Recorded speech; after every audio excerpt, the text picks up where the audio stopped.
ಸ್ನೇಹಿತರೆ, ನಮಸ್ಕಾರ ಪ್ರಿಯ ಸ್ನೇಹಿತರೆ.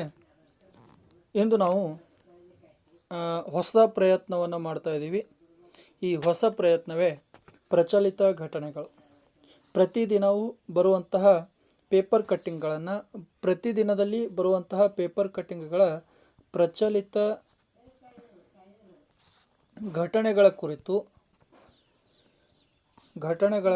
ಏನು ಮಾಡ್ತಾ ಇದ್ದೀವಿಪ್ಪ ಅಂದ್ರೆ, ನಾವು ಈ ಒಂದು ತರಗತಿಗಳಲ್ಲಿ ನೋಡ್ತಾ ಇದ್ದೀವಿ. ಇಂತಹ ಪ್ರಚಲಿತ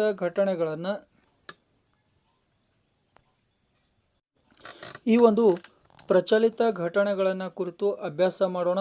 ಅದರ ಜೊತೆಗೆ ಪ್ರಚಲಿತ ಘಟನೆಗಳಲ್ಲಿ ನಾವು ನೋಡ್ತಾ ಇದ್ದೀವಿಪ್ಪ ಅಂದ್ರೆ, ಇಂದು ನಿಮಗೆಲ್ಲರಿಗೂ ಗೊತ್ತಿದ್ದಂಗೆ ಮೊದಲನೇದಾಗಿ ನಾನು ಶುಭಾಶಯವನ್ನು ಕೋರ್ತೇನೆ.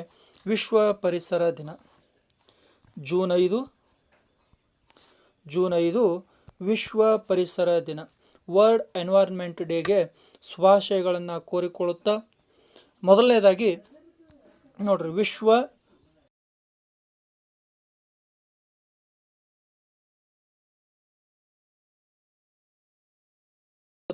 ಈ ವಿಶ್ವ ಪರಿಸರ ದಿನದಂದು ಹಸಿರೇ ಉಸಿರು, ಉಸಿರಿಗಾಗಿ ಹಸಿರು ಅನ್ನುವಂತಹ ಒಂದು ಆರ್ಟಿಕಲ್ ಮುಖಾಂತರವಾಗಿ ನಾವು ಈ ಪ್ರಚಲಿತ ಘಟನೆಗಳನ್ನು ನೋಡಿಕೊಳ್ಳುತ್ತಾ ಹೋಗೋಣ. ಸರಿಸುಮಾರು ಎಲ್ಲ ಪತ್ರಿಕೆಗಳ ಒಂದು ಪ್ರಚಲಿತ ಘಟನೆಗಳನ್ನು ಇಲ್ಲಿ ಆಯ್ಕೆ ಮಾಡಿಕೊಂಡಿದ್ದೇವೆ. ಈ ಆಯ್ಕೆ ಮಾಡಿಕೊಂಡಿರುವಂತಹ ಪ್ರಚಲಿತ ಘಟನೆಗಳ ಕುರಿತು ಸವಿವರಣವಾಗಿ ನೋಡಿಕೊಳ್ಳುತ್ತಾ ನಾವೇನು ಮಾಡ್ತೀವಿ ಅದರಲ್ಲಿನೂ ನಮಗೆ ಬೇಕಾಗಿರುವಂಥದ್ದು ಅಂದರೆ ಪರೀಕ್ಷೆಗೆ ಸಂಬಂಧಪಟ್ಟಿರುವಂತಹ ಕೆಲವೊಂದಿಷ್ಟು ಮಾಹಿತಿಗಳನ್ನು ಮಾತ್ರ ನಾವೇನು ಮಾಡ್ತಾ ಇದ್ದೀವಿ, ನೋಡ್ತಾ ಇದ್ದೀವಿ. ಇಡೀ ಪೂರ್ತಿಯಾಗಿರುವಂಥ ಆರ್ಟಿಕಲ್ಗಳನ್ನು ನಾವಿಲ್ಲಿ ನೋಡ್ತಾ ಇಲ್ಲ. ನನಗೆಷ್ಟು ಬೇಕು ಅಂದರೆ ನಮಗೆಷ್ಟು ಬೇಕು ಅಷ್ಟು ನಾನೇನು ಮಾಡ್ತಾ ಇದ್ದೀನಿಪ್ಪ ಅಂದ್ರೆ ಇದರ ಒಂದು ಕುರಿತು ಅಧ್ಯಯನವನ್ನು ಮಾಡ್ತಾ ಇದ್ದೀವಿ. ಇಲ್ಲಿ ನಾವು ಮೊದಲನೇದಾಗಿ ನೋಡ್ತೀವಿ, ಹಸಿರೇ ಉಸಿರು, ಉಸಿರಿಗಾಗಿ ಹಸಿರು. ವಿಶ್ವ ಪರಿಸರ ದಿನ ಒಂದು ಆರ್ಟಿಕಲ್ ಬಂದಿದೆ. ಆ ಆರ್ಟಿಕಲ್ ಹೆಸರು ಏನಪ್ಪ ಅಂದ್ರೆ ಹಸಿರೇ ಉಸಿರು, ಉಸಿರಿಗಾಗಿ ಹಸಿರು ಅನ್ನುವಂಥದ್ದು. ಹಾಗಿದ್ರೆ ಇದನ್ನು ನೋಡೋಣ. ನಾವು ಸಾಮಾನ್ಯವಾಗಿ ಜೂನ್ ತಿಂಗಳಪ್ಪ ಅಂದ್ರೆ ನಮಗೆ ಮೊದಲನೇದಾಗಿ ಬರುವಂಥದ್ದೇ ಜೂನ್ 5ನೇ ತಾರೀಕು ಬರುವಂಥದ್ದು ಏನೈತಿ, ವಿಶ್ವ ಪರಿಸರ ದಿನ. ಹಾಗಾದರೆ ಈ ವಿಶ್ವ ಪರಿಸರ ದಿನವನ್ನು ಎಂದು ಆಚರಣೆಗೆ ತರಲಾಯಿತು ಅಂದರೆ 1972 ಏನು ಮಾಡ್ತದೆ, ವಿಶ್ವಸಂಸ್ಥೆ ಒಂದು ಘೋಷಣೆಯನ್ನು ಮಾಡ್ತದೆ.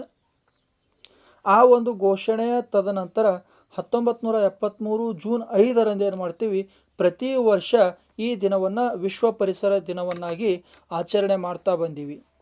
ಜಾಗತಿಕ ಮಟ್ಟದಲ್ಲಿ ವಿಶ್ವಸಂಸ್ಥೆ ಏನು ಮಾಡ್ತದೋ 1972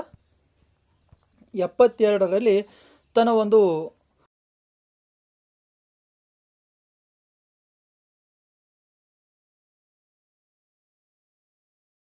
ಜೂನ್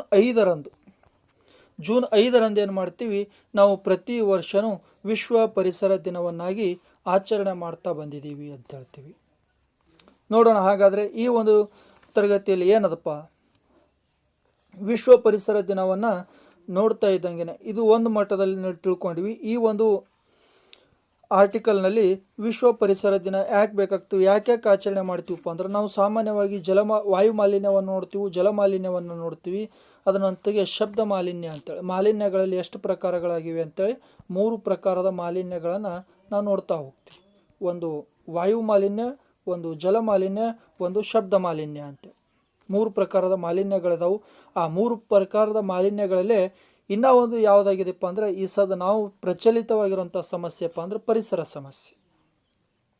ಹೌದಾ, ಪರಿಸರ ಸಮಸ್ಯೆ. ಅರಣ್ಯ ನಾಶ ಮಾಡ್ತಾ ಇದ್ದೀವಿ. ಆ ಅರಣ್ಯ ನಾಶದಿಂದ ಮಣ್ಣಿನ ಮಾಲಿನ್ಯ ಆಗ್ತದೆ. ಅದ್ರ ಜೋಡಿ ಉಷ್ಣಾಂಶ ಏನಾಗ್ತದಪ್ಪ ಅಂದ್ರೆ, ಅಧಿಕವಾಗಿರುವಂಥ ಉಷ್ಣಾಂಶ ನಮ್ಮ ಒಂದು ಜಗತ್ತಿಗೆ ಸಿಗುವಂಥದ್ದು, ನಮ್ಮ ಒಂದು ಭೂಮಿಗೆ ಸಿಗುವಂಥದ್ದು. ಹಾಗಾದರೆ ಈ ವಿಶ್ವ ಪರಿಸರ ದಿನದಿಂದ ಯಾಕೆ ಆಚರಣೆ ಮಾಡ್ತೀವಿ, ವಿಶ್ವ ಪರಿಸರವನ್ನು ಯಾಕೆ ಆಚರಣೆ ಮಾಡಬೇಕಪ್ಪ ಅಂದ್ರೆ, ಒಂದು ಈ ರೀತಿಯಾಗಿ ಹೇಳ್ತೀವಿ, ಜಲಚಕ್ರ ಬಾಧಿಸಲ್ಪಡುವುದರಿಂದ ಮಳೆ ಬೀಳುವ ವಿಧಾನ ಏನಾಗ್ತದಪ್ಪ ಅಂದ್ರೆ ಬದಲಾವಣೆ ಆಗ್ತದೆ. ಮಳೆಯ ಪ್ರಮಾಣ ಏನಾಗ್ತೈತಿ, ಕ್ಷೀಣನೆ ಆಗ್ತದೆ. ಹೇಗೆ ನಾವು ಅರಣ್ಯಗಳು ನಾಶ ಆಗ್ತಾ ಹೋಗ್ತದೋ, ಹೇಗೆ ಮರಗಳ ನಾಶ ಆಗ್ತಾ ಹೋಗ್ತದೋ ಅದೇ ರೀತಿಯಾಗಿ ಮಳೆಯ ಪ್ರಮಾಣನೂ ಸದಕ್ಕೆ ಏನಾಗ್ತದೋ ನಶಿಸ್ತಾ ಹೋಗ್ತದೋ, ಕ್ಷೀಣಿಸ್ತಾ ಹೋಗ್ತದೋ ಅಂತೇಳಿ. ಇನ್ನು ವಾತಾವರಣದಲ್ಲಿರುವಂಥ ಆಕ್ಸಿಜನ್ ಪ್ರಮಾಣ ಏನಾಗ್ತದಪ್ಪ ಅಂದ್ರೆ ಕಡಿಮೆ ಆಗ್ತದೆ, ಕಾರ್ಬನ್ ಡೈಆಕ್ಸೈಡ್ ಪ್ರಮಾಣ ಹೆಚ್ಚಿಗೆ ಆಗುವಂಥದ್ದು. ನೋಡ್ರಿ, ಮರಗಳೇ ಇರಲಿಲ್ಲಪ್ಪ ಅಂದ್ರೆ ನಾವು ಏನು ಮಾಡ್ತೀವಪ್ಪ ಅಂದ್ರೆ ಆಕ್ಸಿಜನ್ ಪ್ರಮಾಣ ಅಂದರೆ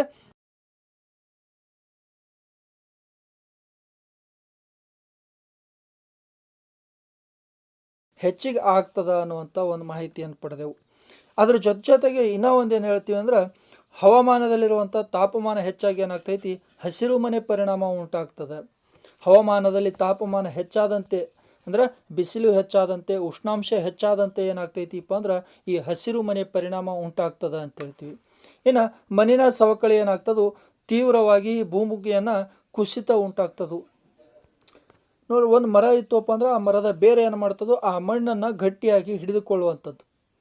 ಅತಿಯಾಗಿರುವಂಥ ಮಳೆ, ಅತಿಯಾಗಿರುವಂತಹ ಒಂದು ಪ್ರವಾಹ ಉಂಟಾಯಿತಪ್ಪ ಅಂದ್ರೆ ಆ ಮಣ್ಣಿನ ಸವಕಳಿ ಉಂಟಾಗ್ತದೆ. ಇದರಿಂದ ಭೂಮಿ ಕುಸಿತ ಆಗುವಂಥ ಸಂಭಾವನೆ ಇದೆ ಅಂತ ಹೇಳ್ತೀವಿ.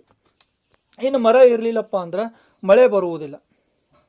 ಮಳೆ ಇರಲಿಲ್ಲ ಮರ ಇರಲಿಲ್ಲಪ್ಪ ಅಂದ್ರೆ ಮಳೆಯ ಪ್ರಮಾಣ ಏನಾಗ್ತದೋ ಕಡಿಮೆ ಆಗ್ತದೋ. ಅರಣ್ಯ ನಾಶ ಆದಂಗೆ ಮಳೆ ಪ್ರಮಾಣ ಕಡಿಮೆ ಆಯಿತಪ್ಪ ಅಂದ್ರೆ ಆ ಮಳೆ ಪ್ರಮಾಣದಿಂದ ನಾವೇನು ಒಂದು ಸಮಸ್ಯೆಯನ್ನು ಎದುರಿಸ್ತೀವಿ ಅಂದ್ರೆ ಅಂತರ್ಜಲ ಕಡಿಮೆ ಆಗ್ತದ ಅಂತೇಳಿ. ಆ ಅಂತರ್ಜಲದ ಮಟ್ಟ ಏನಾಗ್ತೈತಿ, ಕಡಿಮೆ ಆಗ್ತದ ಅನ್ನುವಂಥದ್ದು. ಇದ್ರ ಜೊತೆಗೆ ವನ್ಯಜೀವಿಗಳ ಆಶ್ರಯ ತಪ್ಪಿ ಏನಾಗ್ತದೋ ಅಮೂಲ್ಯವಾಗಿರುವಂಥ ಪ್ರಭೇದಗಳು ನಶಿಸಿ ಹೋಗ್ತಾವು.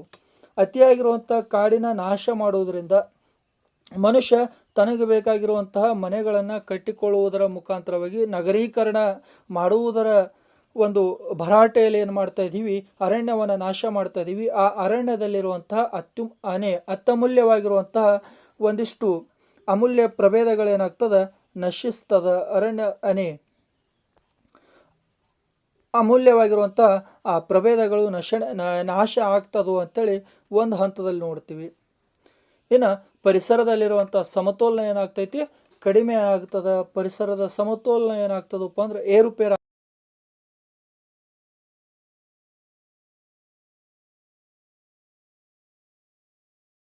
ಬಗ್ಗೆ ಕೆಲವೊಂದಿಷ್ಟು ಮಾಹಿತಿಗಳದಾವು.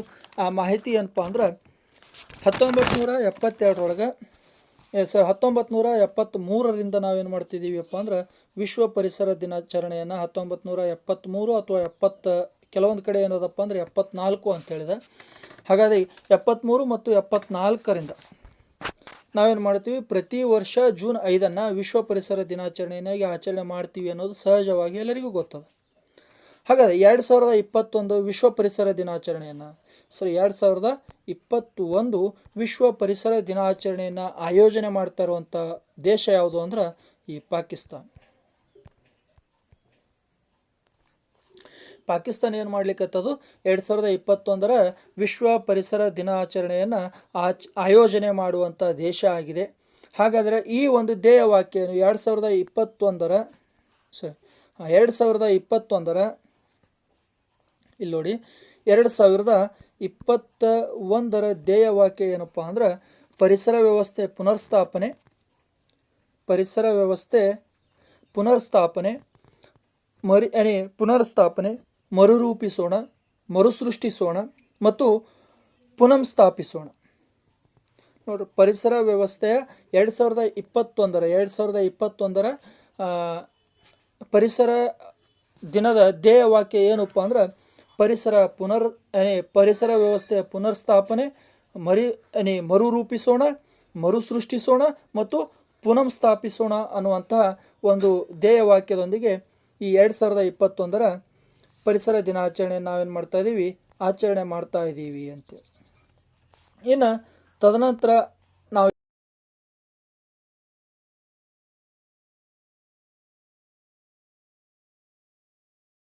ಮಾಡ್ತಾ ಇದ್ದೀವಿ, ಈ ಹಂತದಲ್ಲಿ ನೋಡ್ತಾ ಇದ್ದೀವಿ. ನೋಡ್ರಿ, ವಿಶ್ವ ಪರಿಸರ ದಿನಾಚರಣೆ ಆಯಿತು. ಅದ್ರ ಜೊತೆಗೆ ನಾವೇನು ಮಾಡ್ತಿದ್ವಿ, ಭಾರತದಲ್ಲಿ ಪ್ರಮುಖವಾಗಿರುವಂಥ ಪರಿಸರ ಚಳುವಳಿಗಳು ಯಾವ್ಯಾವ ಪರಿಸರ ಚಳುವಳಿಗಳು ನಮ್ಮ ದೇಶದಲ್ಲಿ ನಡೆದಿದೆ ಅಂತೇಳಿ. ಅದರಲ್ಲಿ ನಾವು ಮೊದಲನೇದಾಗಿ ನೋಡುತ್ತಾ ಇದ್ದೀವಿ, ನಮ್ಮ ಒಂದು ಮೊದಲನೇ ಪರಿಸರ ಚಳವಳಿ ಯಾವುದಾಗ್ಯದಪ್ಪ ಅಂದ್ರೆ 1700ರಿಂದ ಸುಮಾರು 2000 ಅವಧಿಯಲ್ಲಿ ನಾವೇನು ಮಾಡ್ತೀವಿ, ಹಲವಾರು ಪರಿಸರದ ಚಳುವಳಿಗಳನ್ನು ನಾವು ನೋಡ್ತಾ ಬಂದಿದ್ದೀವಿ. ಆ ಮೊದಲನೇ ಪರಿಸರ ಚಳುವಳಿನೇ ಯಾವುದು ಅಂದ್ರೆ ಬಿಷ್ಣೋಯಿ ಚಳುವಳಿ ಅಂತೇಳಿ ಕರಿತೀವಿ. ಏನ್ರಿ ಇದು ಬಿಷ್ಣೋಯಿ ಚಳುವಳಿ ಅಂದ್ರೆ ಏನು? ಈ ಬಿಷ್ಣೋಯಿ ಚಳುವಳಿ ನಡೆದಿರುವಂಥ ವರ್ಷ ಎಷ್ಟು ಅಂದ್ರೆ 1700ನೇ ಇಸ್ವಿಯಲ್ಲಿ ಏನು ಮಾಡ್ತದೆ, ಈ ಬಿಷ್ಣೋಯಿ ಚಳುವಳಿ ನಡೀತದೆ 1700ನೇ ಶತಮಾನದ 1700ನೇ ವರ್ಷದಲ್ಲಿ.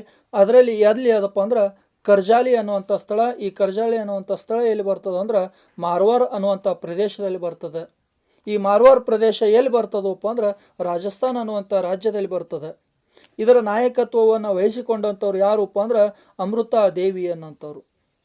ಅಮೃತಾ ದೇವಿಯವರು ಏನು ಮಾಡಿದರು, ಈ ಬಿಷ್ಣೋಯಿ ಚಳುವಳಿಯ ನಾಯಕತ್ವವನ್ನು ವಹಿಸಿಕೊಂಡಿರುವಂಥವ್ರು. ಅದರ ಜೊತೆಗೆ ಕರ್ಜೋಲಿ ಮತ್ತು ಸುತ್ತಮುತ್ತಲಿನ ಗ್ರಾಮಗಳಲ್ಲಿರುವ ಬಿಷ್ಣೋಯಿ ಗ್ರಾಮಸ್ಥರು ಏನು ಮಾಡ್ತಾರೋ ಈ ಒಂದು ಚಳುವಳಿಯ ನಾಯಕರನ್ನ ಆಗಿರ್ತಾರೆ. ಅದರಲ್ಲಿ ಪ್ರಮುಖವಾಗಿರುವಂಥ ನಾಯಕಿ ಯಾರಪ್ಪ ಅಂದ್ರೆ ಅಮೃತಾ ದೇವಿ.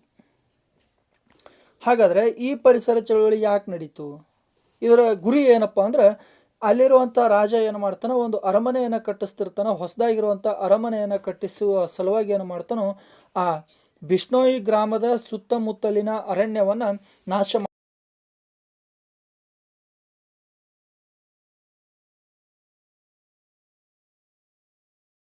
ಅಂದ್ರೆ ಆ ರಾಜ ತನ್ನ ಸೈನಿಕರಿಗೆ ಆದೇಶವನ್ನು ನೀಡುತ್ತಾನೆ ಮರವನ್ನು ಕತ್ತರಿಸುವಂತೆ. ಆ ಮರವನ್ನು ಕತ್ತರಿಸದಿರಲು ಈ ಅಮೃತಾ ದೇವಿಯನ್ನು ಒಳಗೊಂಡಿರುವಂಥ ಸುಮಾರು ಎಷ್ಟು ಜನಪ್ಪ ಅಂದ್ರೆ ಅಲ್ಲಿರುವಂಥ ಪ್ರದೇಶ ಕರ್ಜೋಲಿ ಮತ್ತು ಬಿಷ್ಣೋಯಿ ಅನ್ನುವಂಥ ಗ್ರಾಮದ ಒಂದಿಷ್ಟು ಜನರು ಏನು ಮಾಡ್ತಾರಪ್ಪ ಅಂದ್ರೆ ಬಹಳಷ್ಟು ಜನರು ಇದಕ್ಕೆ ವಿರೋಧ ವ್ಯಕ್ತಪಡಿಸ್ತಾರೆ. ಈ ಆಂದೋಲನದಲ್ಲಿ ಸುಮಾರು 363 ಬಿಷ್ಣೋಯಿ ಗ್ರಾಮಸ್ಥರು ಏನು ಮಾಡ್ತಾರೋ ಕೊಲ್ಲಲ್ಪಡ್ತಾರೆ. ಅದ್ರ ಜೊತೆಗೆ ಮರಗಳು ಮತ್ತು ಪ್ರಾಣಿಗಳ ಹಾನಿಯಾಗದಂತೆ ಏನು ಮಾಡ್ತಾರೋ ಈ ನಿಷೇಧಿಸುವ ತತ್ವವನ್ನು ಬಿಷ್ಣೋಯಿ ಜನಾಂಗವನ್ನು ರೂಢಿಸ್ಕೊಳ್ತಾರೋ. ಅದರ ಜೊತೆಗೆ ಆ ರಾಜ ಏನು ಮಾಡ್ತಾನೋ ಅಲ್ಲಿರುವಂಥ ಹಳ್ಳಿಗೆ ಆಗಮಿಸಿ ಏನು ಮಾಡ್ತಾನೋ ಈ ಮರವನ್ನು ಕಡಿಯುವಂಥ ಆದೇಶವನ್ನು ನಿಷೇಧ ಮಾಡ್ತಾನೋ ಅನ್ನುವಂಥದ್ರ ಮುಖಾಂತರವಾಗಿ ಈ ಒಂದು ಚಳುವಳಿ ಅಸ್ತಿತ್ವಕ್ಕೆ ಬಂದಿದೆ ಅಂತ ಹೇಳ್ತೀವಿ. ಇನ್ನು ಎರಡನೇದಾಗಿ ನೋಡ್ತೀವಿ ಚಿಪ್ಕೋ ಚಳುವಳಿ. ಸಾಮಾನ್ಯವಾಗಿ ಎಲ್ಲ ಒಂದು ಸ್ಪರ್ಧಾರ್ಥಿಗಳಿಗೂ ಗೊತ್ತಿರುವಂಥದ್ದೇ ಚಿಪ್ಕೋ ಚಳುವಳಿಯ ಬಗ್ಗೆ ನಾ ಏನು ಹೆಚ್ಚಿಗೆ ಹೇಳುವಂಥದ್ದಿಲ್ಲ. ಈ ಚಿಪ್ಕೋ ಚಳುವಳಿ 1973ರಲ್ಲಿ ಆಯೋಜನೆ ಮಾಡ್ತಾರೆ. 1973ರಲ್ಲಿ ಎಲ್ಲಿಯಪ್ಪ ಅಂದ್ರೆ ಚಮೋಲಿ ಅನ್ನುವಂಥ ಜಿಲ್ಲೆಯಲ್ಲಿ. ನಂತರ ಇದೇ ಒಂದು ಚಿಪ್ಕೋ ಚಳುವಳಿ ಉತ್ತರಾಖಂಡದ ತೆಹ್ರಿ ಮತ್ತು ಗುರ್ವಾಲ್ ಜಿಲ್ಲೆಗಳಲ್ಲಿ ಸದ್ಯಕ್ಕೆ ಏನು ಮಾಡ್ತದೆ ಕಂಡು ಬರ್ತದೆ ಅಂತೇಳಿ. ಹಾಗಾದ್ರೆ ಈ ಚಳುವಳಿಯ ನಾಯಕರು ಯಾರ್ಯಾರಾಗಿದ್ದರು ನೋಡ್ರಿ. ಈ ಚಳುವಳಿಯ ಪ್ರಮುಖವಾಗಿರುವಂಥ ನಾಯಕರು ಹೇಳ್ತೀವಿ ಸುಂದರ್ಲಾಲ್ ಬಹುಗುಣ್ ಅವರು, ಗೌರ್ ದೇವಿ, ಆಮೇಲೆ ಸುದೇಶಾದೇವಿ, ಬಶ್ನಿ ದೇವಿ, ಚಂಡೀಪ್ರಸಾದ್ ಭಟ್, ಗೋವಿಂದ್ ಸಿಂಗ್ ರಾವತ್, ಆಮೇಲೆ ಧೂಮ್ ಸಿಂಗ್ ನೇಗಿ, ಶಂಕರ್ ಸಿಂಗ್ ಬಿಸ್ತಾ ಮತ್ತು ಮೇಘನ್ ಶ್ಯಾಮ್ ರತೂರಿ ಅನ್ನುವಂಥವ್ರು.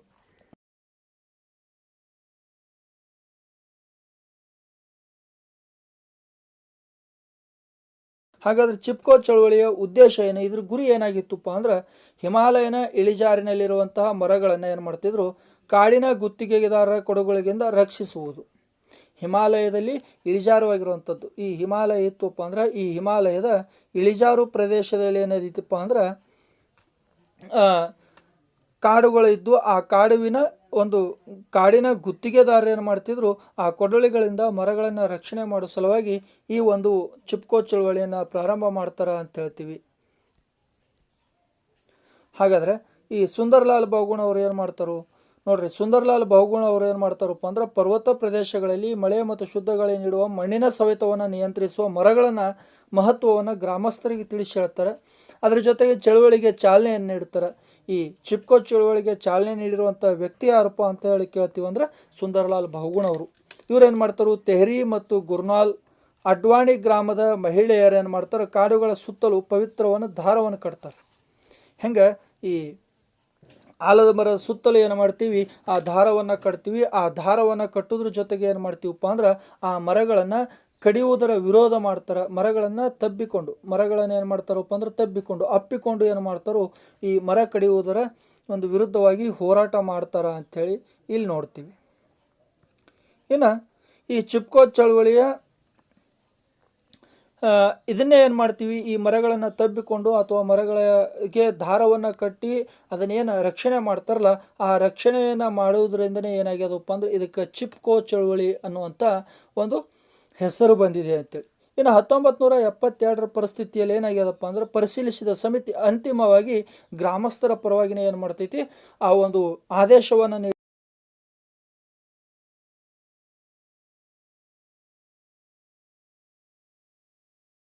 ಇರುವಂಥ ಸ್ಥಾನವನ್ನು ಹೊಂದಿದೆ ಅಂತ ಹೇಳ್ತೀವಿ. ಇನ್ನು ನೆಕ್ಸ್ಟ್ ಬರೋದು ಸೈಲೆಂಟ್ ವ್ಯಾಲಿ ಚಳವಳಿ. ಏನ್ರಿ ಇದು ಸೈಲೆಂಟ್ ವ್ಯಾಲಿ ಚಳವಳಿ ಅಪ್ಪ ಏನು? 1972ರೊಳಗೆ ಈ ಚಳವಳಿ ನಡೀತದೆ. 1972ರೊಳಗೆ ಈ ಚಳವಳಿ ಎಲ್ಲಿ ನಡೀತದಪ್ಪ ಅಂದ್ರೆ ಸೈಲೆಂಟ್ ವ್ಯಾಲಿ, ಭಾರತದ ಕೇರಳದ ಪಾಲ್ಗಾಡ್ ಜಿಲ್ಲೆಯ ನಿತ್ಯ ಹರಿದ್ವರ್ಣ ಉಷ್ಣವಲಯದ ಅರಣ್ಯ ಪ್ರದೇಶದಲ್ಲಿ. ಸೈಲೆಂಟ್ ವ್ಯಾಲಿ ಎಲ್ಲಿ ಬರ್ತದಪ್ಪ ಅಂದ್ರೆ ಕೇರಳ ರಾಜ್ಯದ, ನೋಡ್ರಿ, ಕೇರಳ ರಾಜ್ಯದ ಪಾಲ್ಘಾಟ್ ಜಿಲ್ಲೆಯಲ್ಲಿ ಇರುವಂಥ ನಿತ್ಯ ಹರಿದ್ವರ್ಣ ಉಷ್ಣವಲಯದ ಅರಣ್ಯ ಪ್ರದೇಶದಲ್ಲಿ ಏನು ಮಾಡ್ತದೆ, ಈ ಸೈಲೆಂಟ್ ವ್ಯಾಲಿ ಬರುವಂಥದ್ದು. ಈ ಸೈಲೆಂಟ್ ವ್ಯಾಲಿಯಲ್ಲಿ ಈ ಒಂದು ಸ್ಥಳವನ್ನು ನಡೀತದೆ. ಹಾಗಾದರೆ ಇದರ ನಾಯಕರು ಯಾರ್ಯಾರು? ಕೇರಳ ಶಾಸ್ತ್ರ ಪರಿಷತ್, ಸಾಹಿತ್ಯ ಪರಿಷತ್ ಒಂದಾಗಿದೆ, NGOಗಳಿದ್ದಾರೆ, ಆಮೇಲೆ ಕವಿ ಕಾರ್ಯಕರ್ತರಾಗಿರುವಂಥ ಸಗತ್ ಕುಮಾರಿ ಅವರಿದ್ದಾರೆ. ನೋಡ್ರಿ, ಸುಗತ್ ಕುಮಾರಿ ಇದ್ದಾರೆ. ಸೈಲೆಂಟ್ ವ್ಯಾಲಿಯಲ್ಲಿ ಅನೇಕವಾಗಿರುವಂಥ ಪ್ರಮುಖ ನಾಯಕರೇನು ಮಾಡಿದ್ದಾರೆ ಅಂದ್ರೆ ಭಾಗವಹಿಸಿದ್ದಾರೆ.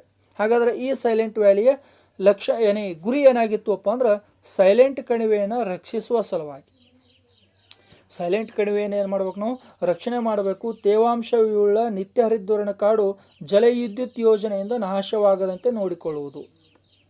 ಈ ಜಲವಿದ್ಯುತ್ತನ್ನು ಸ್ಥಾಪನೆ ಮಾಡೋ ಸಲುವಾಗಿ ಸೈಲೆಂಟ್ ವ್ಯಾಲಿಯಲ್ಲಿರುವಂಥ ನಿತ್ಯ ಹರಿದ್ವರ್ಣ ಕಾಡುಗಳನ್ನು ಏನು ಮಾಡ್ತಾರಪ್ಪ ಅಂದ್ರೆ ಈ ಕಟ್ ಮಾಡುವಂಥದ್ದು, ಕತ್ತರಿಸುವಂಥ ಪ್ರಯೋಗಕ್ಕೆ ಒಳಗಾಗ್ತಾರೆ. ಅದರಿಂದ ಏನು ಮಾಡ್ತಾರೋ ಈ ಒಂದು ಚಳುವಳಿ ನಡೀತದ ಅಂಥೇಳಿ ನಾವು ಹೇಳ್ತೀವಿ. ಹಾಗಾದರೆ ಇದರ ಸಂಕ್ಷಿಪ್ತವಾಗಿರುವಂಥ ಮಾಹಿತಿಯನ್ನು ನಾವು ನೋಡ್ತಾ ಇದ್ದೀವಿ. ಸಂಕ್ಷಿಪ್ತವಾಗಿರುವಂಥ ಮಾಹಿತಿ ಇಷ್ಟೇ ಇದೆ. 1973 ಕೇರಳ ರಾಜ್ಯ ಸರ್ಕಾರ ಏನು ಮಾಡ್ತದೋ, ಕೇರಳ ರಾಜ್ಯ ವಿದ್ಯುತ್ ಮಂಡಳಿ KSSEB ಅಂತೇಳಿ ಕರಿತೀವಿ, ಇದನ್ನು ಕುಂತಿಪುಳ ನದಿಗೆ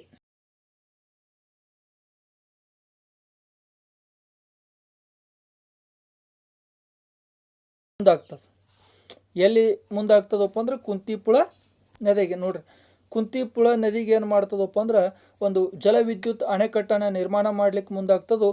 ಇದರಿಂದ ಸೈಲೆಂಟ್ ವ್ಯಾಲಿ ಒಳಗೆ ಅಲ್ಲಿ ಬರುವಂಥ ನಿತ್ಯ ಹರಿದ್ವರ್ಣದ ಸೈಲೆಂಟ್ ವ್ಯಾಲಿ ಅನ್ನುವಂಥ ಒಂದು ಪ್ರದೇಶ ಏನಾಗ್ತದೋ ಅಂದ್ರೆ ಮುಳುಗಿ ನಾಶವಾಗ್ತದೆ. ಅಣೆಕಟ್ಟನ್ನು ಕಟ್ಟಬೇಕಾಗಿತ್ತು, ಜಲವಿದ್ಯುತ್ ಅಣೆಕಟ್ಟುಗಳನ್ನು ಕಟ್ಟಬೇಕಾಗಿತ್ತು ಅಂದ್ರೆ ಇಲ್ಲಿ ಅಣೆಕಟ್ಟನ್ನು ನಾವು ಕಟ್ಟಿದೆವಪ್ಪ ಅಂದ್ರೆ ಅದರ ಹಿಂದೆ ಇರುವಂಥ ಹಲವಾರು ಪ್ರದೇಶಗಳಾಗಿರ್ತೈತಿ. ಅಲ್ಲಿ ಏನು ಮಾಡ್ತದೆ, ನೀರನ್ನು ನಿಂದ್ರಿಸ್ಬೇಕಾಗ್ತದಲ್ಲ, ಜಲ ನಿಂದ್ರಿಸ್ಬೇಕಾಗ್ತದೆ. ಆ ಜಲ ಈ ಒಂದು ನಿತ್ಯ ಹರಿದ್ವರ್ಣ ಕಾಡುಗಳೇನಾಗ್ತಾವೆ, ಮುಳುಗ್ತಾವು ಅನ್ನುವಂಥ ಭಾವನೆ ಇತ್ತು. ಅದರಿಂದ ಎಲ್ಲ NGOಗಳು ಸೇರಿ ಏನು ಮಾಡ್ತಾರೋ ಈ ಒಂದು ಯೋಜನೆಯನ್ನು ತಯಾರು ಮಾಡ್ತಾರೆ, ಇದರ ವಿರುದ್ಧ ಪ್ರತಿಭಟನೆಯನ್ನು ಮಾಡ್ತಾರೆ. ಅದೇ ರೀತಿಯಾಗಿ 1983 ತನೂ ಸತತವಾಗಿ ಸಾರ್ವಜನಿಕರ ಒತ್ತಡ ಇರ್ತದೆ. ಅಂದ್ರೆ ಅಲ್ಲಿ ತನೂ ನಾವೇನು ಮಾಡ್ತೀವಿ ಅಂದರೆ ಈ ಜಲವಿದ್ಯುತ್ ಯೋಜನೆಯನ್ನು ನೋಡ್ತಾನೆ ಬರ್ತೀವಿ. ಅದರ ಜೊತೆಗೆ 1983 ಈ ಸೈಲೆಂಟ್ ವ್ಯಾಲಿ ಜಲವಿದ್ಯುತ್ ಯೋಜನೆ ಏನೇನು ಮಾಡ್ತದೆ, ಕೇರಳ ಸರ್ಕಾರ ಕೈ ಬಿಡ್ತದೆ. 1985 ಸೈಲೆಂಟ್ ವ್ಯಾಲಿಯನ್ನು ರಾಷ್ಟ್ರೀಯ ಉದ್ಯಾನವನದ ಔಪಚಾರಿಕವಾಗಿ ಏನು ಮಾಡ್ತಾರೋ ಉದ್ಘಾಟನೆ ಮಾಡಲಾಗ್ತದೆ. ನೋಡ್ರಿ, 1983 ಸತತವಾಗಿ ಹೋರಾಟದ ಪರಿಶ್ರಮದಿಂದ ಸೈಲೆಂಟ್ ವ್ಯಾಲಿ ಜಲವಿದ್ಯುತ್ ಯೋಜನೆ ಎಲ್ಲಿಗೆ ಬಂದಾಗ್ತದೆ ಅಂದರೆ ಕೈ ಬಿಡಲಾಗ್ತದೆ. 1983 ಬಿಡ್ತಾರೆ. ಅದೇ ಮುಂದೆ 1985 ಏನು ಮಾಡ್ತಾರೋ ಇದನ್ನು ರಾಷ್ಟ್ರೀಯ ಉದ್ಯಾನವನದ ಔಪಚಾರಿಕವಾಗಿ ಏನು ಮಾಡ್ತಾರೋ ಅಂದ್ರೆ ರಾಷ್ಟ್ರೀಯ ಉದ್ಯಾನವನ ಅನ್ನೋವಂಥ ಸೈಲೆಂಟ್ ವ್ಯಾಲಿಯನ್ನು ರಾಷ್ಟ್ರೀಯ ಉದ್ಯಾನವನ ಅನ್ನುವಂಥದ್ದು ಮುಖಾಂತರವಾಗಿ ಉದ್ಘಾಟನೆ ಮಾಡ್ತಾರೆ ಅಂತೇಳಿ. ಇನ್ನು 4ನೇದು ಬರೋದು ಜಂಗಲ್ ಬಚಾವೋ ಆಂದೋಲನ. ಈ ಜಂಗಲ್ ಬಚಾವೋ ಆಂದೋಲನ ಎಷ್ಟಾಗಿ ನಡೀತೈತಪ್ಪ ಅಂದ್ರೆ 1982 ನಡೀತದೆ. ಎಲ್ಲಿ ನಡೀತೈತಿ ಅಲ್ಲ,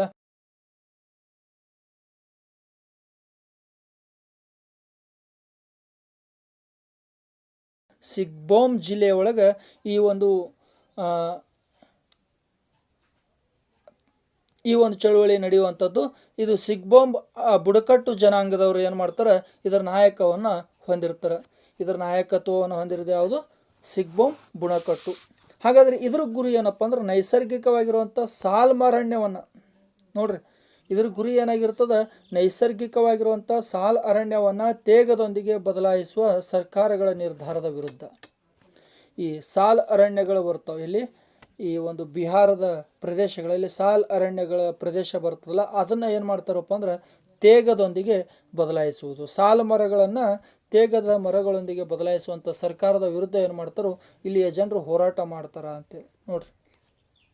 ಇದರ ಸಂಕ್ಷಿಪ್ತವಾಗಿ ಮಾಹಿತಿ ನೋಡಬೇಕಾಗಿತ್ತಪ್ಪ ಅಂದ್ರೆ, ನೈಸರ್ಗಿಕವಾಗಿರುವಂಥ ಸಾಲು ಕಾಡುಗಳನ್ನು ಹೆಚ್ಚು ಬೆಲೆಯ ತೇಗದೊಂದಿಗೆ ಬದಲಾಯಿಸಲು ಸರ್ಕಾರ ನಿರ್ಧರಿಸುವುದು. ಈ ನೈಸರ್ಗಿಕವಾಗಿ ಸಾಲು ಗಿಡಗಳು ಕಾಣ್ತೀವಿ, ಅಂಥ ಸಾಲು ಗಿಡಗಳ ಬಗ್ಗೆ ಏನು ಮಾಡ್ತದೆ, ತೇಗವನ್ನು ಅಲ್ಲಿ ಏನು ಮಾಡೋದಪ್ಪ ಅಂದ್ರೆ ನೆಡುವುದು, ತೇಗವನ್ನು ಅಲ್ಲಿ ಹಚ್ಚುವುದು ಅಂತ ಹೇಳ್ತೀವಿ. ಆ ಹಚ್ಚಿರುವಂಥ ಬಿಹಾರದ ಸಿಗ್ಬೋಮ್ ಜಿಲ್ಲೆಯಲ್ಲಿ ಏನು ಮಾಡ್ತದೆ, ಈ ಬುಡಕಟ್ಟು ಜನಾಂಗದವರು ಒಂದು ಪ್ರತಿಭಟನೆಯನ್ನು ಮಾಡ್ತಾರೆ. ನಂತರ ಈ ಚಳವಳಿ ಎಲ್ಲೆಲ್ಲಿಗೆ ಹಬ್ಬುತ್ತದಪ್ಪ ಅಂದ್ರೆ ಜಾರ್ಖಂಡ್ ಮತ್ತು ಒರಿಸ್ಸಾ ಪ್ರದೇಶಗಳಿಗೂ ಸದ್ಯಕ್ಕೂ ಹರಡುವಂಥದ್ದು. ಎಲ್ಲೆಲ್ಲಿ ಜಾರ್ಖಂಡ್ ಮತ್ತು ಒರಿಸ್ಸಾ ಪ್ರದೇಶಗಳಿಗೆ ಈ ಒಂದು ಚಳವಳಿ ಹರಡ್ತದ ಅಂತ ಹೇಳ್ತೀವಿ ನೋಡ್ರಿ. ಇನ್ನು ಬರುವಂಥದ್ದೇ ಅಪ್ಪಿಕೋ ಚಳವಳಿ. ಅಪ್ಪಿಕೋ ಚಳವಳಿ ಎಷ್ಟರ ನಡೀತಪ್ಪ ಅಂದ್ರೆ 1983 ಎಲ್ಲಿ ಕರ್ನಾಟಕದ ಉತ್ತರ ಕನ್ನಡ ಮತ್ತು ಶಿವಮೊಗ್ಗ ಜಿಲ್ಲೆಗಳಲ್ಲಿ. ನಾವೆಲ್ಲರೂ ಸಾಮಾನ್ಯವಾಗಿ ಸ್ಪರ್ಧಾರ್ಥಿಗಳು, ನಮಗೆಲ್ಲರಿಗೂ ಗೊತ್ತೇ ಇದೆ. ಕರ್ನಾಟಕದ ಉತ್ತರ ಕನ್ನಡ ಜಿಲ್ಲೆ ಮತ್ತು ಶಿವಮೊಗ್ಗ ಜಿಲ್ಲೆಗಳಲ್ಲಿ ಏನಾಗ್ತದೆ, ಈ